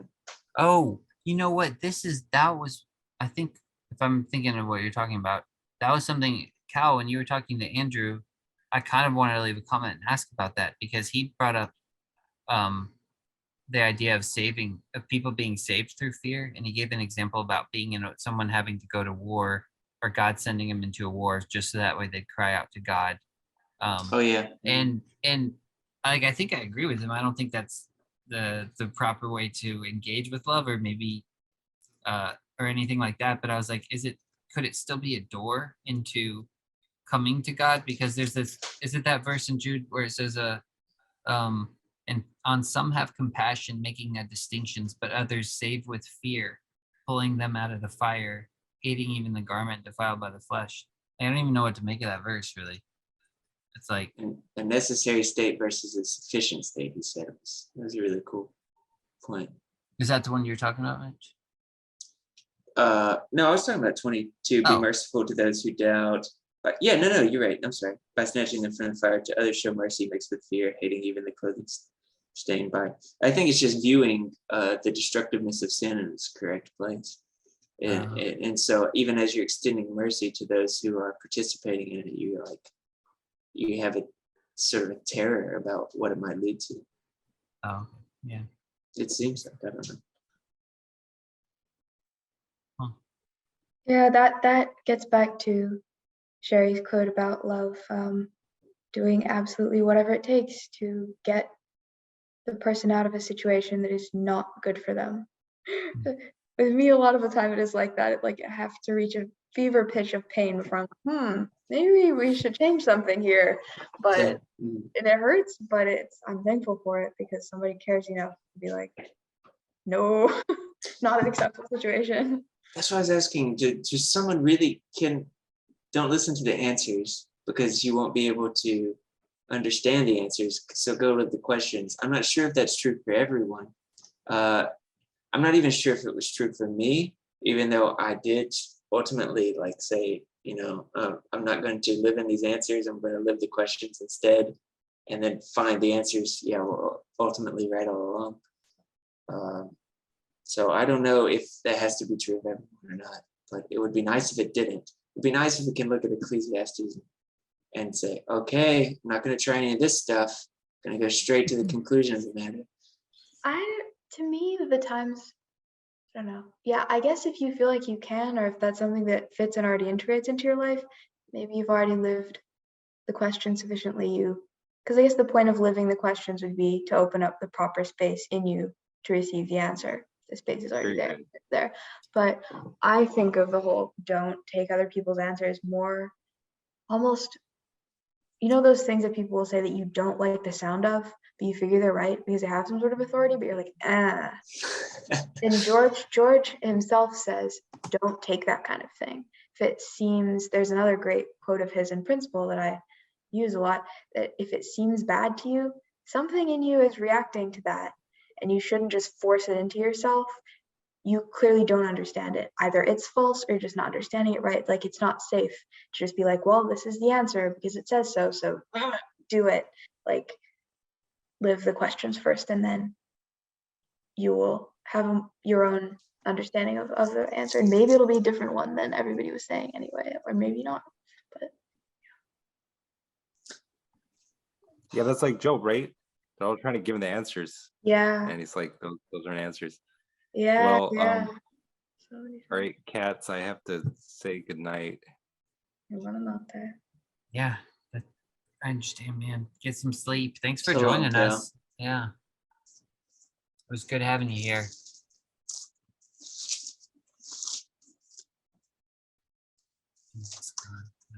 It's just the thing is, the fine line is, right, there's an ultimate perspective that time has proven. There's an ultimate perspective that knows something we don't, that is able to hand that to us. And so it's a toss-up, right, when I should trust that instinct in myself that is pushing back on it, because I mean, it's like they could really know something I don't, and that's coloring my whole feeling about it, or it's true, like they could be wrong, and I will wish I listened to my gut. To me, you have to. It's like all discernment. It's all discernment, and if I don't know, at least the way that I personally live right now, even if I think, okay, maybe, well, never mind. I won't say that. I guess there has to be something in me. If I take somebody's advice, it has to be something in me that's responding to that like wants to, whether that be like a trust in them or something the idea is appealing, but otherwise, and that is following like my own discernment as well in taking that. But otherwise, I won't, because I think the safest thing, like our discernment, like heart, sort of gut instinct feeling, it's not so reliable all the time. It's not right all the time, but I think it's the best thing that I have. And I'm gonna work on refining that directly and not betray it, and sort of, yeah. Whether you're trusting the authority or you're trusting your instinct, you're still trusting yourself. I'm trusting that this authority knows more than I do, or I'm trusting my instinct is the right one this time. Right. Both of them are If you can emerging from genuinely- yourself. Yeah. I guess that's important to recognize, like, yeah, to put the emphasis there on you, like, okay, I'm choosing to trust this, because I don't know, I have been in a lot of situations where if I had just trusted what somebody said just because they were saying it, it would not have gone so well. Yeah, even if you're in a position like I am, for instance, which I always trust that scripture is ahead of me on things, but I still have to trust the way I'm reading it. Yeah. What a pain to be stuck with ourselves for eternity. No. Just glad we got back to that. bleak nihilism there. What a pain. That's right. It's not. It's beautiful. Well, too. even if like you take the authority though, you still take it to the question. I think that's kind of the point. Is like even if someone is completely right and you know they're completely right, like they're only right to a degree. I mean, does that make sense at all? Like we can never. I don't think we can ever have the complete answer. So even if someone says, I mean, like you need to eat food to live or something, like you can still take that to a question. And you can still be like, why? Like, or I mean, you don't have to like rebel against it necessarily, I guess, but you could still take it to an exploratory question or something, I think. Mm, Um, yeah. or yeah, and I mean, even that statement could be false in some scenarios too, because like you could fast and like it's not gonna kill you either. But ultimately you do need food to live. So it's like, I don't know. It just always seems to be some sort of mystery. So I think it's like even if you could still maybe respect the authority, and still question it, without being insulting somehow. I don't know. I don't know how to do that necessarily, but Well, you're gonna have to live that question, man.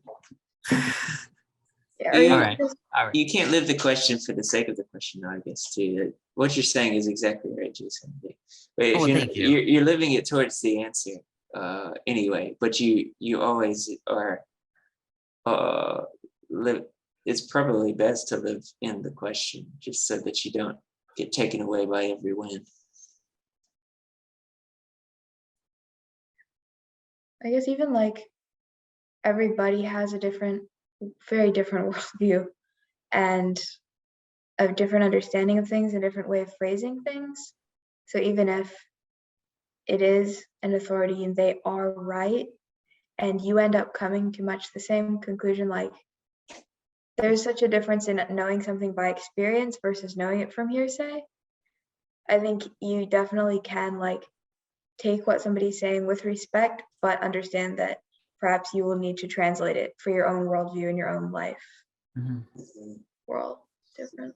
Yeah, I think Yeah. that's good. I think this kind of gets a little bit what like you and me butt heads at Mitch sometimes, where Uh-oh. like it was start yelling at each other. It's like no, but when we're talking about like authority of scripture even and stuff, and I'm like where you don't have to ask why, but you can. Like you can still hold it to be true. Like you could read a scripture and be like, okay, this is true. I know it's true. We don't butt Why heads is it on true? this. We agree. No, yeah, but like somehow we What I like, wanted to defend was people that say, I wanted to defend because it says so as an answer. I think it's a Yeah. viable answer. When I say like that's not the best answer, or why not question it? Why not? Okay. But Yeah. I think it's a good, wise answer for a We- person to have. like a parent not Just giving their like, child. I don't know, and because it says so, are And I both don't- okay in my book. And even if so, like even a parent with their child, they could say this is the rule. Then I mean I agree with that, because then the child could ask why, and they'll be like, well, you don't need to know why. Like this is the rule. And some children need that structure, I think. I mean I'm not a parent, so I can't say that definitively, but I don't know. I've been told that. But I do think like there is that. It's like, I mean, even if there's a scripture and it says an absolute statement, for some reason that's almost more intriguing to me, because then it just makes me ask why, and not in a rebellious way. It's just like, why is this? Like, how could this be? Like, how can this be? Mhm. Like, I just how think could I someone want- make this claim? You If know? somebody doesn't start with, this is just me blabbing, but if someone doesn't start with like God saying so is enough, there's like a hole in the belief in him, in my mind. It just has to be enough. It doesn't have to be the end. It's just, for me, it has to be enough. Like, because if I say that's not enough, I have to have a reason why. Then I feel like I've in some sense overstepped my bounds. If I say I wonder the reason why, I want to know the reason why. That seems good and healthy, but I don't know. I'm just shooting from the hip.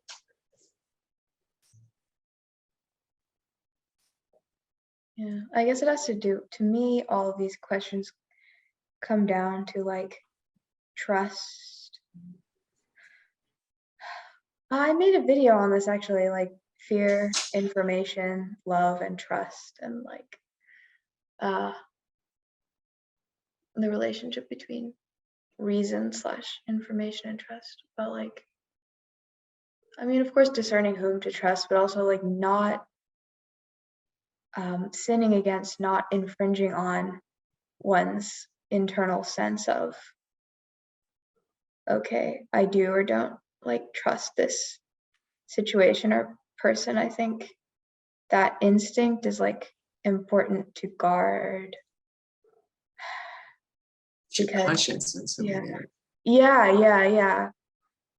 So it's like, I guess, important to make sure that there's not a small, tender part of you saying like, please no, but you slam the authority down over that.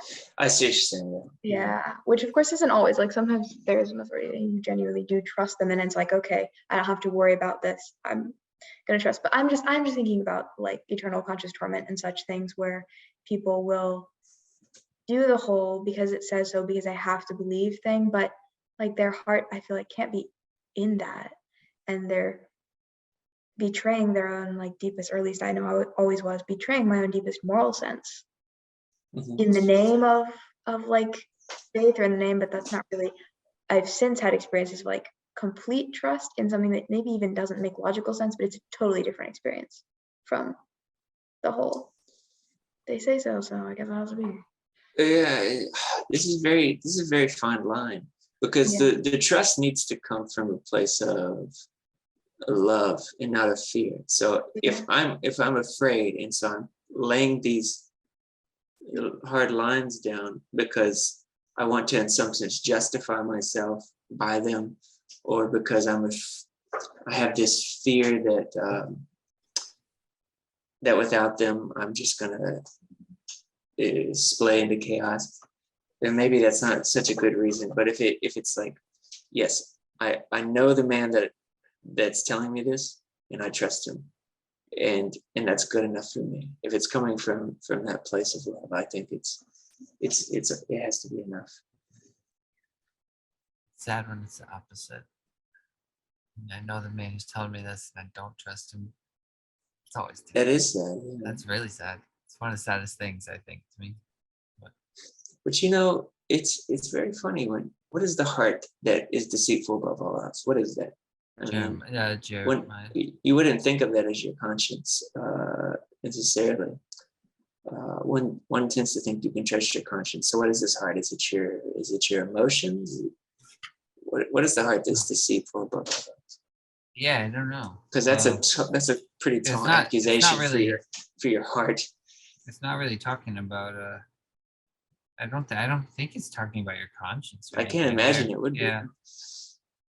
the heart I is just think that, deceitful. yeah, like I that. mean, it makes me think probably is when in the same book, Jeremiah, where he says he gets onto the false prophets because he said they prophesy a lie out of their own heart, saying peace, peace when there is no peace. Or I mean, out of their own desire, like sort of a base desire, or you're actually, it's kind of the opposite of your conscience. You're squishing Jiminy Cricket. You're saying, shut up.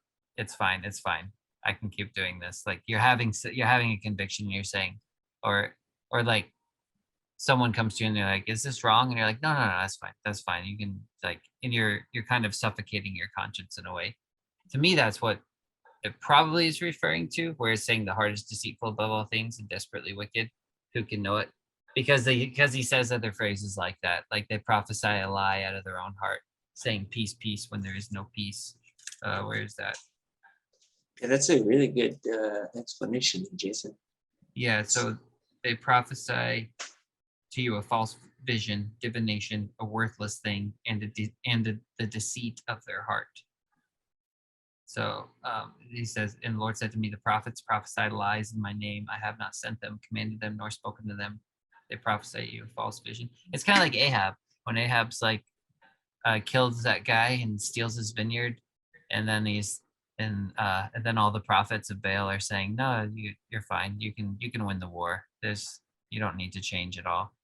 And then the one prophet's like, yeah, I saw your death, and he gets pissed, but whatever. Oh, that bit is so funny.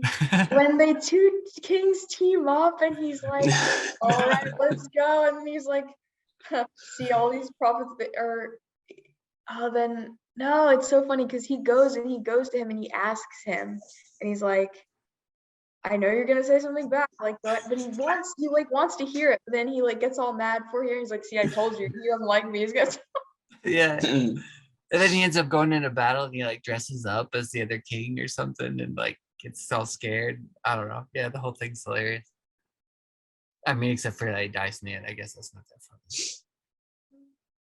Yeah, there's this weird verse too. I can't remember. It's either in the Chronicles telling you, or it might be in Kings. And I think it's translated different ways because the Hebrew is really obscure. But mine says like, "And the harlot." Oh no, and the dogs licked up the blood as the harlots bathed, or something like that. And I'm like, that verse is just so freaking intense. badass.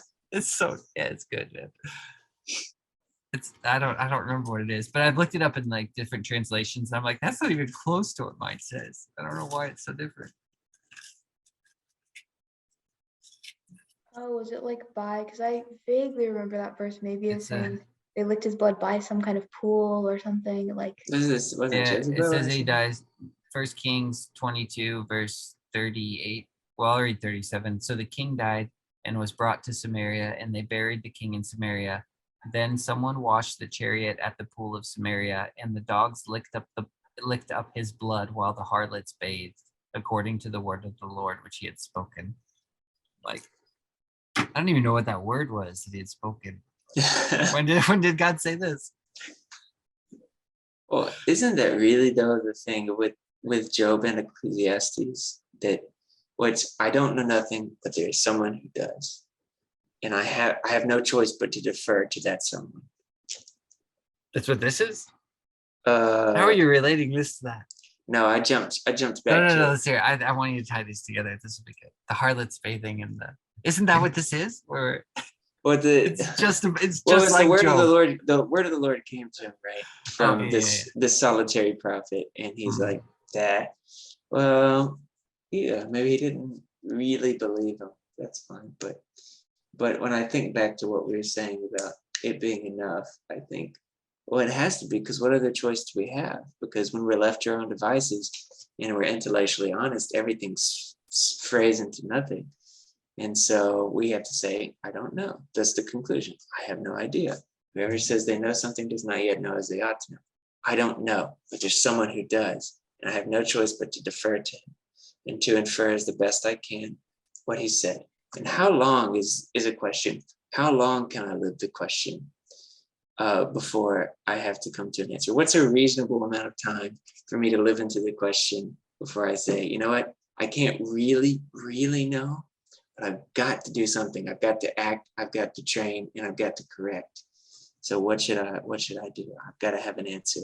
That's the false bottom that I was getting at with Cal. What Cal kind of got at, actually. But we have to develop a false bottom, but it's not a false bottom. It's the best understanding of what we've been handed.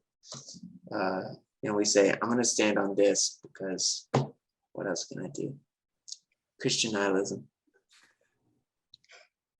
yeah. I guess that is, well, to me, a way of living a question is making a hypothesis and going with it and seeing if it works out. Yeah, that's true. And then at what point do you stop testing and you're like, okay, this one kind of worked. I see where it has some holes in it, but do I test them ad infinitum? Infinitum? Sorry, Cal. I don't know what it is. You can know what's healthy for you in the moment, at least, or more healthy than other things. Yes, more healthy than the past things. This is the best hypothesis yet. Should I keep on trying them? Or?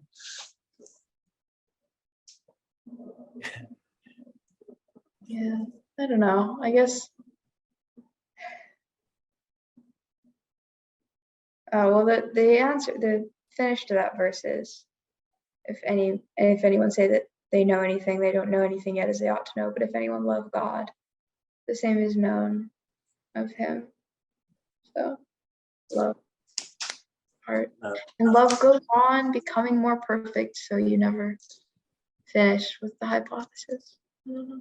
Jason, do you know that "me without you" line that says, it's so good. It's in Pale Horses, I think. It says, "Abide in me and I in you. But what exactly should I do?" So, okay, you said, yeah, love. Okay, but what exactly am I supposed to do? I We probably, think, yeah. Go ahead. no, after you.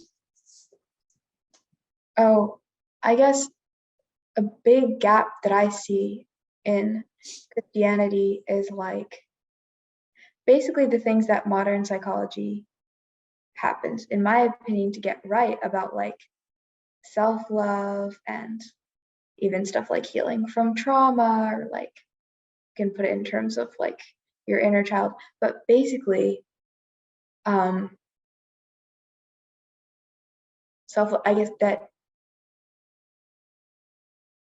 at least to me, and I think for a lot of people, the appropriate place to start is with oneself, because in the end, you are kind of the most direct image of God that you have under your own hands. And I don't know, we're given ourselves. And I think, at least in my conviction, probably the worst sin that I've done is all of the self-deprecation, all of the self-hatred, all of the self-harming stuff. It's bad, but we're inured to it because of this, and in part because of this morality of like, yourself doesn't matter, give to others, which I think is people trying to live the answers without like coming through the process. In the end, like, yes, okay, better to give than to receive and all of that, and genuinely like loving outwards is the most meaningful thing, but that starts with you, and it sort of does, I don't know, you can't serve from an empty vessel, right? Like, also, even if the point is just to treat others well, which I think is a little weird because you're the only self that you have, and if all people are inherently valuable, then so are you. Anyway, even if that is the point, I've certainly seen with me that like the negative stuff I was doing to myself and not really caring about because it was just me, I do it to others, and then you see how harmful it is, and then you're like, okay, I gotta clean up my act. But yeah. Yeah. I mean, you're in your head all day. How are you talking to yourself? Could stay there a long time. You know, it probably speaks more about me maybe than all of humanity, but my inclination has always been for myself. Like every inclination was always inward. Like, how can I make this the best experience for me? Such that when I get fed the deny yourself stuff, it's exactly the medicine I need to be fulfilled. I don't know. Interesting. That's interesting. It's very different. I guess I always identified as a person who was selfish because I was, well, ostensibly. I don't know. I guess more than being focused on other people, I wasn't focused on myself. But I didn't come out of that through trying to deny myself. Hey, she's back. I came out of it by like starting to form genuine human connections. And then I'm like, whoa, like, because before it had been when somebody else was happy or when I did something unselfish, it just felt like awful. Like I couldn't feel their happiness. Didn't feel good at all. It felt like wrong, etc. But like when I wasn't behaving selfishly, or I don't behave selfishly because I'm a selfish person. It's just because there's not sufficient connection between me and the other person to where they're incorporated into myself so that I'm happy in them, and there's that connection, and then it just like naturally happens that, oh yeah, I want to do things for other people.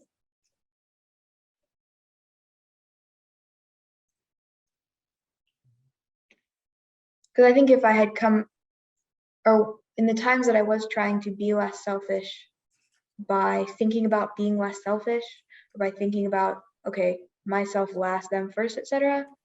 What that was ingraining in me were patterns of like, I don't matter, or like, I matter less than other people. And in the end, harmful patterns and like the wrong reasons for doing so. Mm. It's just wasn't right. It's interesting. I think my sister Natalie has had a lot of the same experience as well. Where These were common with girls too, yeah. it seems like she had a experience where it almost sounds like suffocating, and a little bit horrifying, because you're like pursuing this path of self-denial and Yeah. letting other people and or trying to deny yourself so much that you're letting other people define who you are, and you get so lost in that or something to you can't you're no help to yourself or anybody else because you're just it's like you experience some sort of disassociation or something at some point, and it's hard. I try to understand it. I don't think I ever can, to the degree that I don't think I experienced it. So I don't think I can know it like you know it, or know it like my sister knows it. But I do think it's real. I just don't have the the the depths of it, I guess, or because I haven't really lived that, I don't think. Yeah. I guess like there are instances in which almost everybody, I would almost say almost definitely everybody is like harder on ourselves than on other people. I don't think it needs to be that way. Like you would excuse things in other people that you wouldn't for yourself. You give them the benefit of the doubt and not to yourself. But this reminds me of what you're saying. Has your book recommendation for your sister, if she likes to read, okay, Shannon Hale. It's called, is it called Wren? What's it called? It's a book in a series, but this book, it's Forest Born. Really good book about, it's sort of in a slightly fantasy world. So, but it's exploring like, and really conveys the experience of being overwhelmed by the voices of other people and really not knowing who you are and trying to copy other people and trying to like give your entire self to them. It's like really good. So it's a Forest Born by Shannon Hale. Yeah. It's a And it's book beautifully book written. 4 of 4. Mhm. Okay, of the books of okay, Somewhat. cool. Looking at it right now. Nice. What cool. was it? What was the book that last time we talked about this, Jason? What the odds would be crazy it would be the same one. What is it? The book that we did. She started the conversation talking about a book. Oh yeah, But it wasn't the same one. Yeah, it's one she's reading. It's had It's something to do about with like a wolves. wolf or something. Yeah, something to do with wolves. I can't remember. Oh, well, doesn't matter. It's We've got it on record. it sounds really interesting. There was an idea in it that she mentioned too that had to do with, I think, some sort of Norse mythology that I thought was extremely compelling. Too, but it was some idea of like the bones of the wicked are like the crows eat the crows pick the bodies of the wicked clean, which is kind of almost goes with scripture, like the wicked are cast out and they're not buried, and then the birds of the heavens will eat them. But then when the birds eat their flesh, the crows carry them off to, I don't even know if this is in Norse mythology. It was in her book, she said, but then they carry them off to hell, or the god Hela, the goddess of hell, basically. And then I guess from there they're reassembled as children or something like that in the womb of hell or something. It was something very strange like that, and I was like, that's really quite fascinating, actually. I've still been thinking about this since we talked with her when we had that conversation. Who else was on there? There's somebody else, but Luke. Yeah, Luke. Yeah. But it's just this idea that self-actualization is like the big end in kind of today. it feels like that to self-actualize should be the main goal. And I kept wondering, what if we just assimilated into, you know, just the big human fabric. You know, my individual story is not so different than everyone else's. The same things befall all men. What if that happens? What do we lose? And it might be that we lose that which was made unique and special in us. But I don't know. I thought, well, if I just kind of flow into the sea of other human kinds, and I just identify myself as human instead of Mitch who does X, Y, and Z. Yeah, it's not. I don't think. And when we were talking to Natalie, it was kind of weird because I don't think her language for it was right. Like that's what I mean. I feel like there's something really deep and profound where it's like within the self actualization is like you're discovering your own identity in the particular, but that has to be incorporated with like the universal as well, or you're gonna be incomplete in a way. But if even still, if you are just associating with what everyone else is trying to form you to be, you lose your individuality in a sense. Yeah. So there's a co-working of both, and I don't know the right language for it because when Natalie phrased some things, I was like later I was like, gosh, I wish it didn't sound right the way because I can't remember what it was, but I think the language just quite isn't there right or something. I don't know, because there seems to be a necessity of both. It wouldn't be good maybe to try to reach for the necessity of both if my hands were like, I'm just like the head, I'm just like the shoulders, we're all the same here, because I need the hands to do what hands do and the head and so on. Yeah, that's a But good comparison. it wouldn't be good either for the hand to be like, I'm like a 1 in a million hand. Like I'm a hand that's like made to do things hands have never done. Like, yeah, maybe that's getting closer. I don't know. Yeah, I think that is good don't know. language. No, I think that is good because like where the rest of the body would say, no, we want you to be a hand. We want you to be a hand. We want you to be a hand. And then it's like, and so like where you could say Natalie's like, okay, I'll be a hand. I'll be a hand. I'll be a hand. That's like, and you just keep like, what do I know about myself? Like, and you go through that process of like you're talking about Abigail or something where you're constantly denying yourself to be what other people want to make you, and you're not a hand at all, and they haven't even acknowledged that you're a foot or something. And then once you discover your foot, you can kind of come back and be like, okay, well, I still need the rest of the body to actually be a foot. But you had to somehow go and and discover like an experience. I don't even want to say selfishness in a way. Like it's not like you're going and engaging in selfishness, but you're discovering your individuality and seeing what you actually like, who you actually are. And then you discover, okay, this is actually what I am. I'm a foot, not a hand, or I'm an eye, not an ear type thing. I think that's probably a good comparison, that passage. There's several. Go ahead. Oh, as on the word selfishness, I guess something that I think often goes too often forgotten is that we are all of us literally self-centered. I mean, if you're a self, your center is yourself. You can't really, maybe at least from my experience, what it feels like is you can incorporate others into yourself. In some senses, they may feel to be more deeply yourself than you are, but it's still the feeling of being a self. It's just that amplified and maybe even transported out of itself into another, but it's not the feeling of like, it feels like being yourself. It feels the same way as being yourself, just like more so.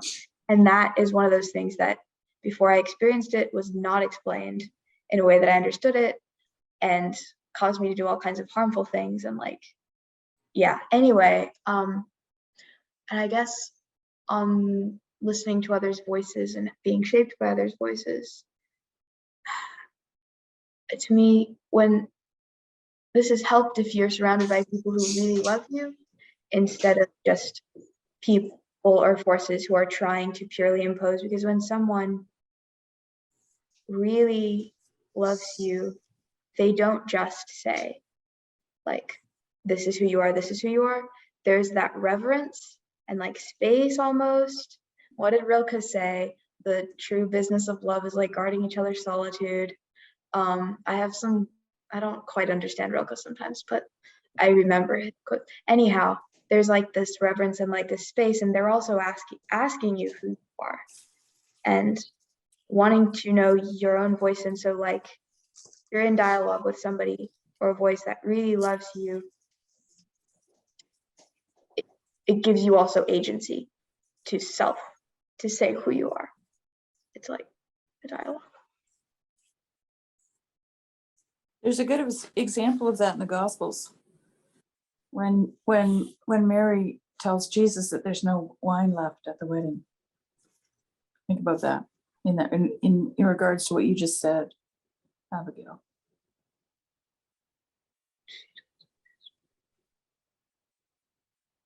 Can you break it down for us? We're all sitting here. Like, That she didn't tell him what to do. He said, but my hour is not yet come, right? Remember? So she was calling him into something, right? That's what she was doing. And then he had to exercise his own agency, like you just mentioned, in order to do the thing that she invited him to do. She didn't tell him to do it. She just said, there's no more wine left. It's a very typical female thing to do, actually. No more wine left, honey. The guy's like, oh, the pressure, I can't take it. She's always nagging. woman, what is that to me? What is that to say? I didn't nag you, I just said there's no more wine left. Go and do whatever he So tells. she calls him into it, and then he has to exercise his own agency, right? Which is that his will is always oriented to the Father. And so what does he do in the end? He turns the water into wine.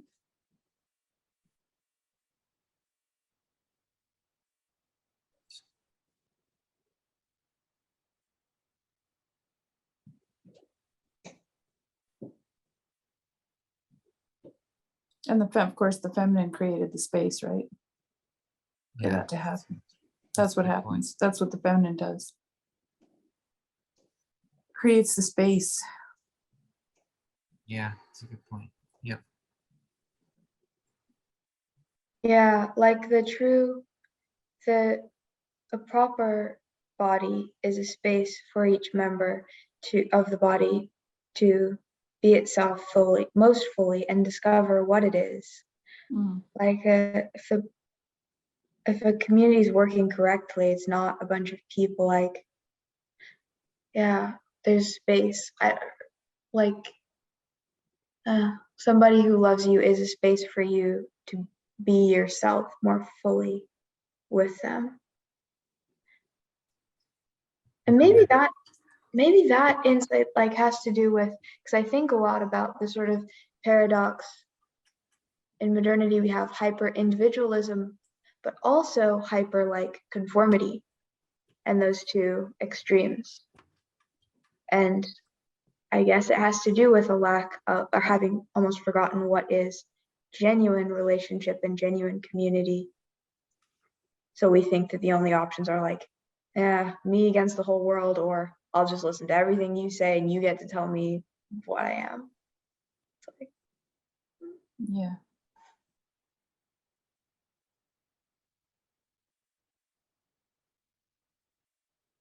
There's this quote, I don't know how much this is related. Of course, it's with George MacDonald again, but it's from Lilith. But it just always stood out to me. But he says, what did he say? Let's see. As he spoke, he turned his back, and instantly I knew him. He was no longer a raven, but a man above the middle height, with a stoop, very thin, and wearing long black tailcoat. Again he turned, and I saw him a raven. I have seen you before, sir, I said, feeling foolish rather than surprised. How can you say so? From seeing me behind, he rejoined. Did you ever see yourself behind? Have you never seen yourself? He said, sorry. Did you ever see yourself behind? You have never seen yourself at all. Tell me now then, who I am. I humbly beg your pardon, I answered. I believe you were once the librarian of our house, but more who I do not know. Why do you beg my pardon? Because I took you for a raven, I said, seeing him before me as plainly a raven as bird or man could look. And then this part was the part that I was thinking about. He says, you did Yeah. me no wrong, he returned, calling me a raven or thinking me one. You allowed me existence, which is the sum of what one can demand of his fellow beings. There you go. I just like that part. You allowed me existence, which is the Oh. sum of what one can demand of his fellow beings. Oh no man anything but to love one another. And Sherry's already made the tie between loving somebody and being essence, which participates in their existence. Yep. Yeah, that's good. So that's funny because this is quite good because isn't that the whole thing about like the super libertarian individualist thing is just like everybody just let each other exist, and that becomes poisoned to where there's no community and there's no relationship at all. But if you understand existence properly in this way, it's like being a space for somebody else. That's love. That's the most intimate thing that there really is, and it's reciprocal reconstruction in the Vervaeke words. Mhm.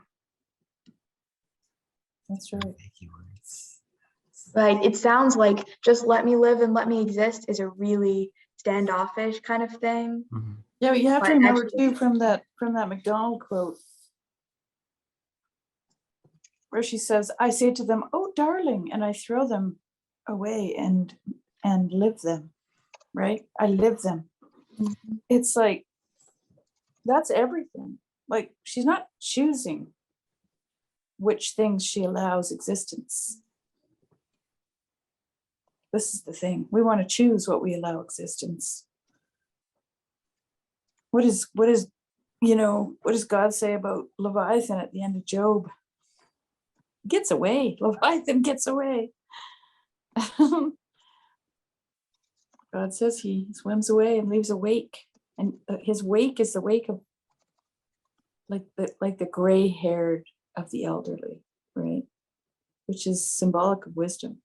The wake of, to me anyway, the wake of Leviathan is not the wake, but the trail of Leviathan is wisdom. We don't get to choose what we give existence. We have to say, oh, darling, and throw them away and live them. All of it. It's interesting. That's the whole gist of the book of Job, in my opinion. I'm gonna think about that. The wake being wisdom, because it says the serpent is the most cunning of all the creatures too. That's really interesting. Yeah. May I don't food know. be gone. Actually, I think I had to jump off really quickly when we were talking about Mitch's question about what do you kill? Oh I yeah. don't know if I finished my thought on that but what in a nutshell, what I wanted to say about that was that in spiritual language, God doesn't kill anything, he transforms it. Mm. You see, and that's how he kills it, right? So it's like, Mhm. Does he transform it through death, like you were talking about?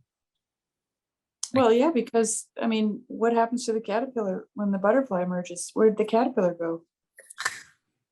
Right? Where'd he go? He was absorbed into the butterfly. Is the butterfly a caterpillar? No. So like Jesus says, I said this to somebody the other day. Jesus says, behold, I make all things new, right? He doesn't say, behold, I make all new things. He says, I make all things new. That's transformative language. They already exist. And he's making them new. So anyway, that's all I wanted to say to Mitch about the what do you kill? You don't kill anything. It's all transformed. Like I said the other day, to Jess, and I think it's in the last Job podcast, I said something like, does anything ever really die? Mm. Right? Like this is the kind of the the problem I have with an annihilationism, because you can't really, without erasing the memory of all of creation, and the entire cosmos, right? You can't just erase a person's existence because they've already had, just by looking at a star, they've had an impact on the whole universe. I remember you saying that. Yeah, yeah. Yeah. So how do you annihilate them without annihilating everything? You know? Yeah, that was a fascinating point. That was really interesting. Yeah. Receiving Yeah. the light from the star way out in the universe into your single little eye is connecting you to the whole universe in a way. Yeah. Wow. Yeah. Yeah. So like Jess said, he said, when God talks about trampling down the wicked and so on, the way that he does it is by making Job the mediator for them, for the wicked. Imagine, that's how God does these things. That's love loving unto purity, as George MacDonald calls it, right? And that which is not lovely, it makes more lovely so that it can get its fill of loving. That's that man-eating monster called love.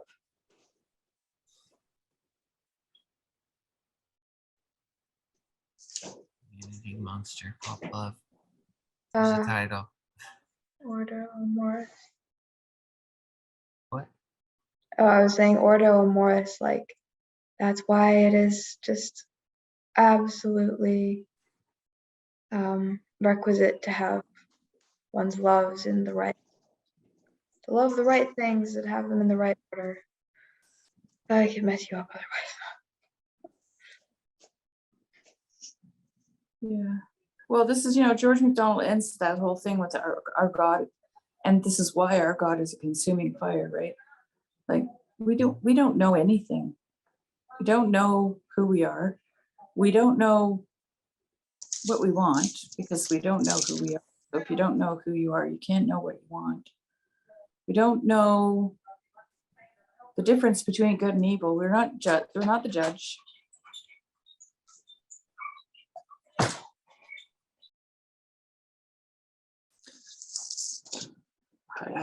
What is this category that we get for destruction? Is destruction another term for transformation?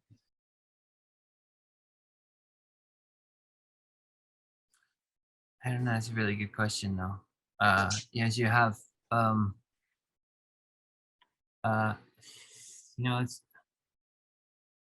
it's interesting because you have them saying like, I'm going to make this thing a heap. I'm going to destroy this place, make it a heap of ruins, a place for planting a vineyard, right? Kind of what happens with the flood too. He floods the world, destroys it, and then Noah plants a vineyard. And you have like the idea of like him making the land desolate, and then God says he's going to pour out water on the desolate places. So it's like I don't really know. I think it's a good question. I guess what I'm getting at is that you could make an argument that it would be that there could be a restoration, like after the destruction. Post-destruction. It's post-destruction. And that way the destruction is a transformation. Yeah, you could do that. But then you have like I do want to point out the example of Sodom and Gomorrah too, where it seems to say, although then in Ezekiel it says they're going to be justified, but there are other verses where it say there's smoke ascends forever. It's kind of like a symbol or an emblem or whatever, like something to look upon and see that's not the way. So there's a kingdom that can be shaken, and you should look towards instead a kingdom which cannot be shaken, which will remain after the kingdom that can be shaken is shaken. That which remains is that which did not shrink back and was destroyed in the Hebrews kind of language. So now there's a kingdom that cannot be shaken. We got to be thankful and worshipful and reverent and awestruck because our God is a consuming fire. So the fire the God that is a consuming fire in this example in Hebrews is, what's it consuming? Is it Well- consuming it to transform it? I don't know. Yeah, I think so. Probably because it seems like, yeah, the love, like that quote from George MacDonald said, love loves unto purity. And so it does have this idea of, and even with like the idea of fire, like everything goes through the fire. And it says like some things are burned off, hay, wood, stubble. What comes out is gold. What stands are the metals. So yeah, I don't know. But yeah. Yeah, who shall what always makes me think is that verse in Isaiah, who shall dwell with everlasting burnings. Well, you get it- similar images in Hebrews too, surrounding the consuming fire stuff. Yeah, well, let me read that real quick. Because it's weird, the one in Isaiah, like, because he's like talking about It's quality. like eternal transformation. Yeah, because the other ones, it's like when it talks about fire, it's usually giving you like material things as examples, and then Isaiah, it's like he's talking about qualities even, which is kind of interesting. Let me see if I can find it. Oh man. Okay, yeah, it says the sinners of Zion are afraid. Fearfulness has seized the hypocrites. Who among us shall dwell with the devouring fire? Who among us shall dwell with everlasting burnings? He who walks righteously and speaks uprightly, he who despises the gain of oppressions, who gestures with his hands, refusing bribes, who stops his ears from the hearing of bloodshed, and shuts his eyes from seeing evil. He shall dwell on high, his place of defense, the fortress of the rocks. Bread will be given him, his water will be sure. Your eyes will see the king and his beauty. They will see the land that is very far off. I don't know. That's like a positive fire, right? So what?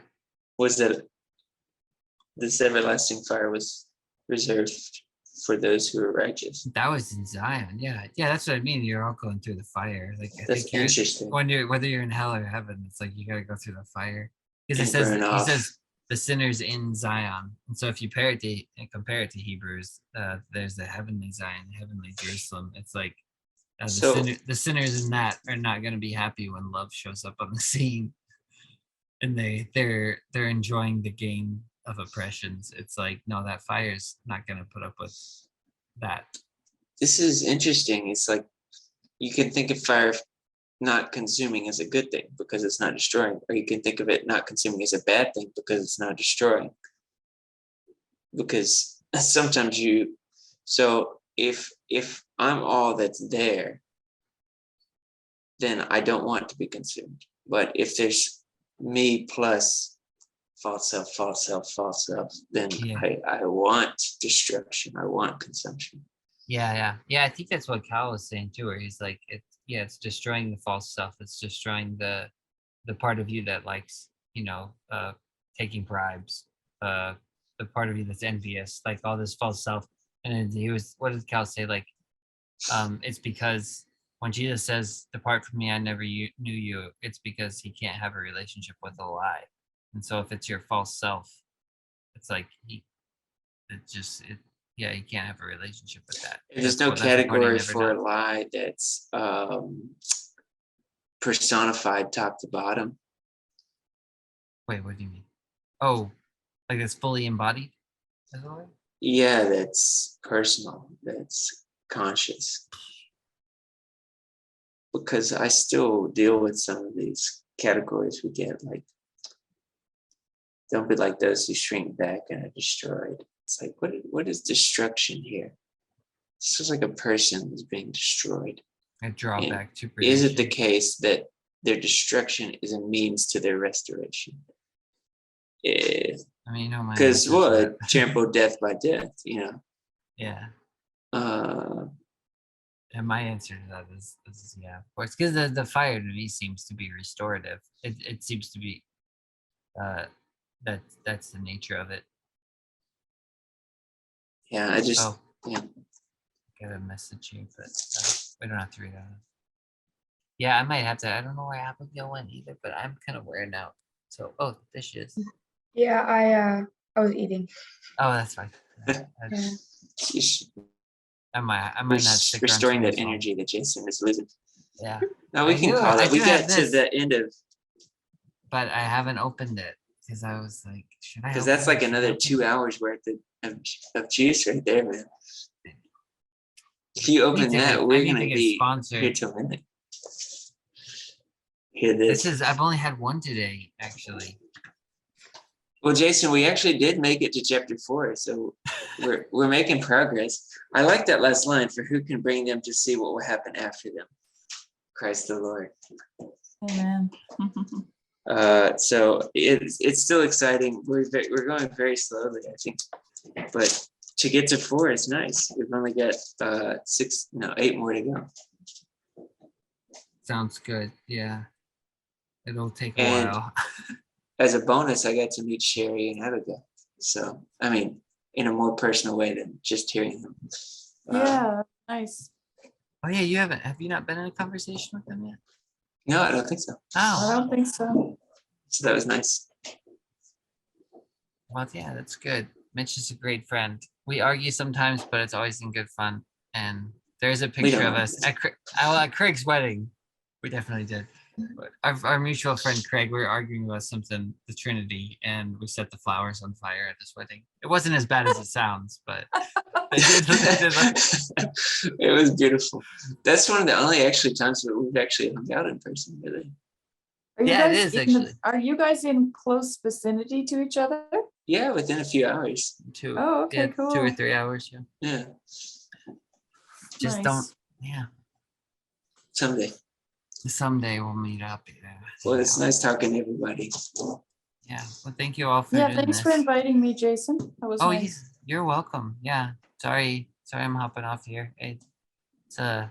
it's 11. I gotta travel tomorrow with my mom and my sister. We're going westwards to Redwoods. Do you not know Oh, I that? I thought I forgot told about you. that. I heard that. Yeah, that's really cool. I've always Yeah. wanted to go. So I gotta finish packing and stuff too. It shouldn't take long though, but got all these Oh, well. ladybugs out here. Later, skater. Thank you, Abigail, for coming too. This is great. It's always fun. to Yeah, it talk was to you. nice to talk to you too, Abigail. Maybe we'll get a chance to do what we want to do soon. Yeah. Oh, I did have one Mysterious. thought. Oh, and I just was like, we should get on Zoom because I admire Sherry's mind and worldview. But yeah, on like I guess I had one more thought on the subject of Mitchell said the fire sometimes it's good because it doesn't consume, but then in another sense it's bad because it doesn't consume. From another angle, I think another side of love's being inexorable is that God loves you way more than you love you, and every little piece, and he won't leave. He's not just gonna throw away or give up on one little piece. No. I No. think a lot of the torture, a good portion of the torture of, purgatory and hell and that refining process is that at a certain point, the person under it is just like, can we just be done? Can I just like be annihilated? Like, Yeah. or can this part, or can this person, or this aspect of me, or something that I just don't see any value in it. But God is so particular to pick out every little thing that has some potential and bring that to life. And it's process, but It's a process. Yeah, that's right. Yep, Yeah, exactly. that's fun. Gotta read that chapter, Mitch. I think it's called That Night. So It gets at that idea of being tortured almost to be Lilith as well. Yeah, we gotta get back in that one too. I already finished it and I'm going back around. Oh, I didn't recognize. I thought you were holding up Fantastes because No, the this is art not. was so similar. Lilith, I can send you the PDF though. I sent it That's to Cal cool. because it was there's the idea of where the love is kind of loving you to the point of almost wanting to be annihilated. Oh, yeah. but When This is- when they say to Mara, don't, when the children say to Mara, don't, are you gonna, give her Oh, how does- scratches. yeah, right, you're gonna hurt her with your scratches or something like that? Yeah. And then she says, probably. yeah. There's this part right here. It says it was the recoil of being from annihilation. So yeah, he gets into like I don't know. It's fascinating. This guy was just me. He's on another level. Gary, what Rilke do you have? Do you have any of his work, his volumes, or I have, okay, my memory is not good with titles, but I've got Letters to a Young Poet, and then I've got, somebody in the comment section recommended it to me and I bought it right away. It's, oh, what's it called now? It's about death. It's, The Dark, oh, what's it called? Shoot. It's letters he wrote to people who lost loved ones. oh, it's more letters. I didn't realize he had another It's collection. more of letters. And I think he has one novel, but I mostly have his poetry. My wife read his one novel and liked it well enough. And then I haven't read that. And then I've got also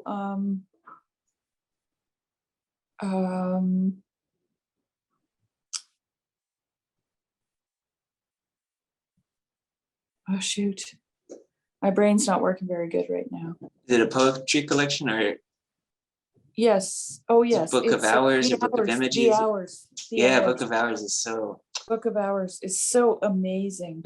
that's what got me hooked. Oh, well, I had read I'd never read his poetry. I read Letters to a Young Poet pretty early Yeah. on. And then my wife had Book of Hours and I just started thumbing through it. I was like, oh, and then I got Book of Images, which is also phenomenal. Oh, I haven't, yeah. I Really haven't- dense, and you can just read that for years. Yeah, you can read them over and over again, and you know what? They'll always make you feel good. They'll always make you feel good. It's incredible. Like sometimes, and you know, some of his poems are like, I don't know, 10 or 12 lines, and they just take your breath away. Mhm. I look at some of his work and I think, how does anybody do that? I don't know. It's a mystery. Just Yeah. everything that he puts together, the way that it comes together. It's amazing. Yeah, love it. So Abigail and Sherry, if you guys need a Zoom account, whenever you guys are wanting to talk, you're always welcome to use mine. If you need Okay. that. But yeah. So just let me know. Sounds good. Bye, guys. All right. Yeah. Thanks again. Thanks again. Yeah, good night all. Have a great night.